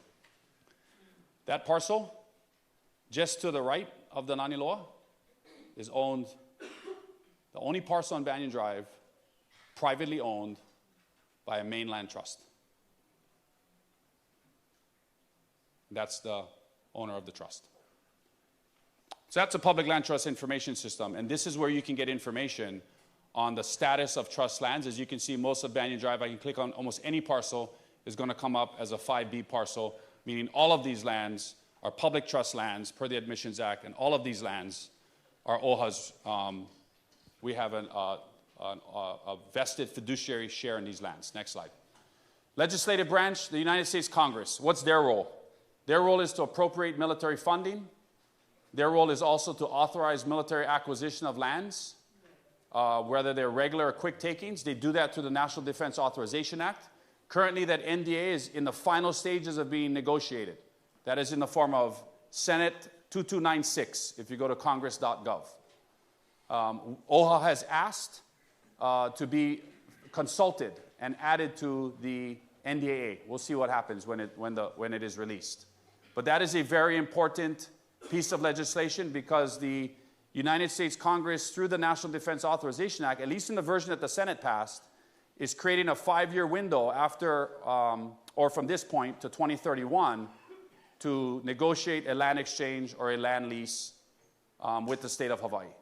Our congressional delegation is key in this process, and that would be Senator Schatz, Senator Hirono, Rep. Tokuda, Rep. Case. Rep. Tokuda and Senator Hirono are the 2 sitting members of the House Armed Services Committee and the Senate Armed Services Committee.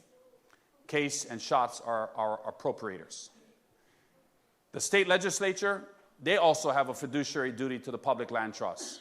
But the state legislature, and they're about to convene on January 21st, 2026, has the ability to legislate and amend HRS Chapter 171, governing the Crown and government lands. It would be great if HRS 171-95 was amended to require 2/3 of the legislature to approve any land exchanges. But it is not the case right now. It would also be great if the Office of Hawaiian Affairs was informed, like 171-50 requires within 3 months of the convening of the session, that if you're going to exchange, sell, trade any part of the public land trust, that OHA has to be informed. Neither of those provisions are in 171-95 that we know govern a land exchange between the state of Hawaii and another government entity, meaning the United States. But the ledge has the ability in the upcoming legislative session to address this through state legislation. Any type of legislation like the live fire CONAM that OHA is proposing must be passed 2/3 majority of both houses of the legislature, Senate and House, in this 2026 election year before that question is placed on the ballot. And at the end of the day, the legislature has oversight over the executive branch and the state agencies like DLNR. It has the power of the purse through the budget appropriations process. And so our legislatures, your legislatures, and I hope legislators, and I hope you know who they are really important in this process. And when that legislature convenes, it's game on, right? Because until, when that legislature ends in the first week of May, unless they convene in a special session, which is really unprecedented, it's not happening. It has to happen between January 21st, 2026, and the end of the first week in May. So you know who your House rep is. Know who your state senator is. Voice your opinion to them. Make sure they're advocating for you. Senator Inouye, very important, chair, Waterland Committee in the state Senate. She directly oversees the Department of Land and Natural Resources. She oversees their hearings when they come to ask for their budgets.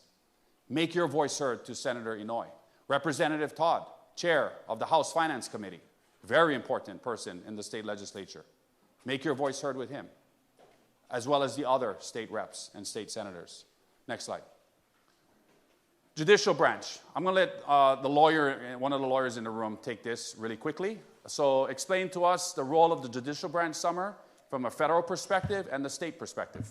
So given the nature of the claims, which involves federal lands, federal parties, it's a federal court case. And so federal laws would apply. And you are looking, we already talked about it, for condemnation, it really is limited to just compensation and an evaluation process and a good faith that they've followed the procedures with respect to making sure that this was an option of last resort. But there are limited pathways for that. There is also always environmental protection, natural and cultural resource protection, those kinds of claims that can be made and added. There's also got to be a little bit of innovation here. There isn't sufficient case law or precedent for opposing this kind of action with, in particular, the trust character of our lands, which are distinct from the way courts have addressed condemnation in the past. And so you have a lot of Native rights scholars right now looking into the the creative possibility of coming up with new, novel legal claims and principles, but as it stands, the precedents here are limited. In the state court,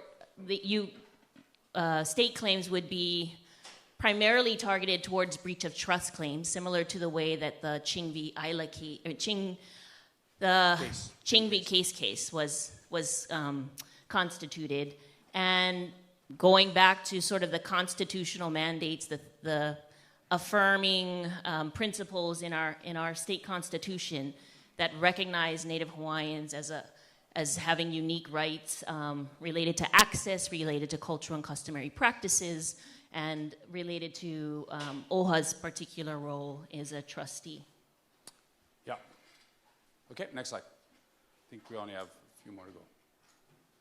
Roles for OHA. So OHA's, it exists for a couple really important things. One of them is to protect the Crown and government lands from alienation. Like we will fight to the end on the dispossession of the Crown and government lands that are held in trust. And whether they are alienating them, seizing them, we're going to use every tool in our toolkit to do what we can to prevent that. We advance policies to protect the Crown and government lands, including constitutional amendment, like we're proposing, on live fire training. We receive and manage lands and revenues on behalf of Native Hawaiians, including reparations. We have a compliance team that advances our statutory and constitutional protections. We are always pushing for maximum public land trust revenue to be transferred to OHA so that we can turn those revenues into resources for our beneficiaries. We have asked to participate in negotiations and be part of the governor's either his advisory group, which Summer serves on, or in a more official capacity in the governor's joint negotiating team or his technical advisory group regarding these particular lands or beyond Native Hawaiian rights in general. We ensure consultation with the community, including a Kapai analysis. And like I said at the beginning of this presentation, like our goal is to educate, collaborate, and empower community, and we do that through education.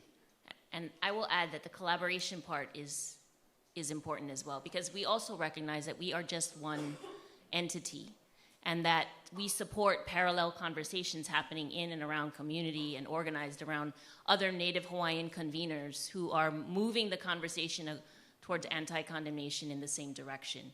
It helps when we coalesce. There is less severing by opposition forces, especially around like Native Hawaiian principles and Native Hawaiian values.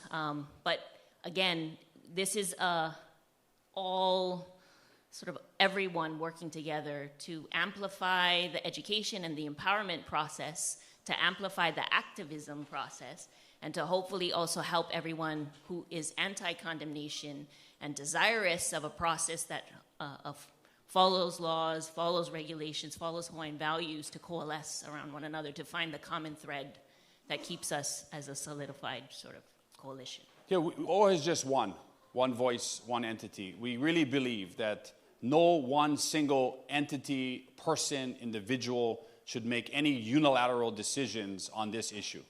That this should be a kako thing, that the community should have an opportunity to make their voices heard. And OHA, because of our constitutional role and our statutory role, is like one of the only, it is the only Native Hawaiian serving agency, even more than the Ali'i Trust, that has constitutional and statutory power and legal standing on this issue because of our fiduciary ties to the public land trust, which ultimately are the government and crown lands of the Kingdom of Hawaii. Next slide. So pathways forward, OHA's advocacy to date. We created a permitted interaction group on Army training land retention back in January. We've done site visits to Pōhakuloa. We have had a chance to participate in the EIS process. And we submitted testimony on that, opposing the EIS that was ultimately rejected by BLNR. We've been engaging in policy discussions around next steps to avoid condemnation. We had a major proactive role at the Civic Club Convention and we were able to advance the CONAM resolution on live fire training. We had robust island community meetings and a board meeting November 4th, 5th, and 6th. Many of you were there. Thank you so much for coming. That engaged the community on this perspective. After the governor sent his letter on October 29th, we sent a letter to the governor formally requesting to be on the joint negotiating team and the technical working group. We also sent a letter to the United States Congress, to the Senate and House Armed Services Committee chairs and the relevant ranking members and subcommittee chairs and subcommittee ranking members requesting support of the Senate's NDAA language that pushes the date to 2031, but is a tool to prevent condemnation, while also including the Office of Hawaiian Affairs and Native Hawaiian organizations, just like DoD instruction from 2018 specifies, will be consulted on this issue, and we're waiting to see the final draft of the NDA when it comes out.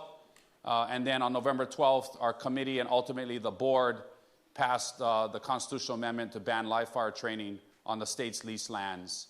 And we authorized our staff to start to consult with the community on the Kapa'akai analysis, so they'll be beginning that soon. We also launched our website on aloha@oha.org. We have a community survey right now. Our statement of principles. We are launching statewide comprehensive educational workshops. The next one is going to be Wednesday, December 17th in Maui, in Waianae. We'll be going to Kauai shortly after that. And there's a lot of information on this website. I encourage you to visit it. It doesn't exist anywhere in the state. We just continue to add to it. So every link on here is really, really important. And some of the historical documents, not just Senator Inouye's letter, but other letters during this time in 1963 and 1959 are on here.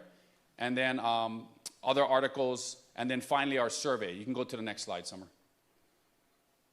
So this is the call to action. Okay, we just spent 2 hours and 11 minutes of your night that you can never get back. And I hope it was educational, and I hope you learned something, and I hope you go home tonight smarter and more akamai on this subject, better able to make informed decisions. And part of that is, okay, what next, right? What is the call to action? So one of them is to support OHA's request to be on the governor's joint negotiation team and technical working group that he sent to the Secretary of the Army on October 29th. We still have not heard back from the governor on that. The governor did subsequently create a military advisory committee, majority of which are Native Hawaiians. 8 out of the 10 members are Native Hawaiians. Summer is on that committee to advise the governor. But we're not looking for an advisory role. We're looking for standing. We're looking for OHA's acknowledgement of our fiduciary, constitutional, and statutory role to the public land trust, and to be a part of any conversations that concern these leased lands, the 5B lands, and the 5F lands that are the same thing. Participate and contribute as part of the community consultation that is coming through a Kapa'akai analysis. Support OHA's amendment to the Hawaii State Constitution to prohibit the use of live fire military training on public trust lands. We are hoping that this makes it to the legislature. It's a tall order. It's like trying to walk up Mauna Kea by yourself, right, to get to the top. 2/3 legislature support, House, Senate in an election year. Ooh, but hey, we're going to try. And if we can bet it to the ledge, we can put it on the ballot. What's your role? Know who your state senator is. Know who your state rep is. Say, hey, once this bill gets introduced, we support it. Leave that decision to the people of Hawaii to choose. This is not 1946. This is not post-World War II. This is 2025. And should live fire training on the state's public leased lands that are part of the public land trust, that are part of the crown government lands of the Kingdom of Hawaii, still be used today for live fire military training?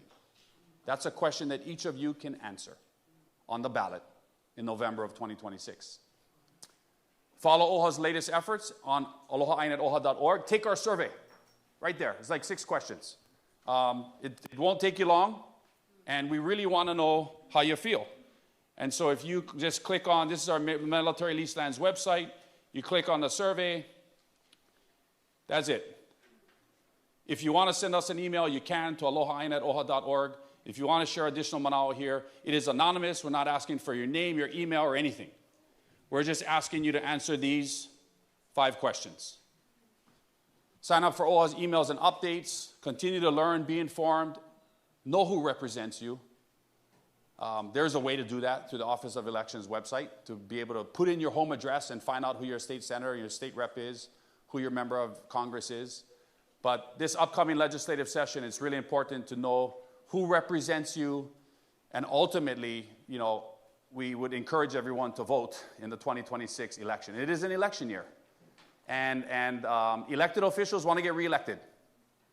And one of the ways to get reelected is to make sure that your voice, as who they work for, who they are there to serve, that they are representing your voice, and they are listening to you, and they are advocating for you in the legislative session. And that's really, really important. Historically, we don't have a high voter turnout, and we have less of a high voter turnout in an off-presidential year. But at the federal level, 2026 is really important. Who controls Congress is really important, because who controls Congress controls the National Defense Authorization Act, controls the military appropriations. Of course, 2028 is a big year, because who controls the White House controls the Secretary of Defense, controls the Secretary of the Army, controls all of those actors and players that currently, right now, I don't know if they really support the best interests of the people of Hawaii concerning this particular issue, at least for what we've seen so far. Finally, share information with your āina and friends. That's what we're asking. And is there another slide? No. I think that's it. 2 hours, 16 minutes. That is everything that we wanted to share with you tonight. Key takeaways. These lands are important. These lands are special. They are part of the Public Land Trust. They're part of the former Kingdom, Crown, and Government lands. OHA has an important role in that. You have an important role in that. Pro-Hawaii, pro-Hawaiian, anti-condemnation. We could start there. There's things that we may or may not agree on, but I think there's a lot that we can agree on. And with that being said, we can open it up for questions, whoever still wants to remain. But for those that are going to leave, thank you so much for taking the time to come. Part of the civic process is showing up. And almost over 100 of you showed up tonight to learn. I just saw Auntie Noi Noi Wong Wilson here. We have two people on the Governor's Military Advisory Committee in this room, Summer and Auntie Noi Noi, and they're very important people because they carry your voice onto the advisory committee. And so thank you so much for coming, and we really, really appreciate it.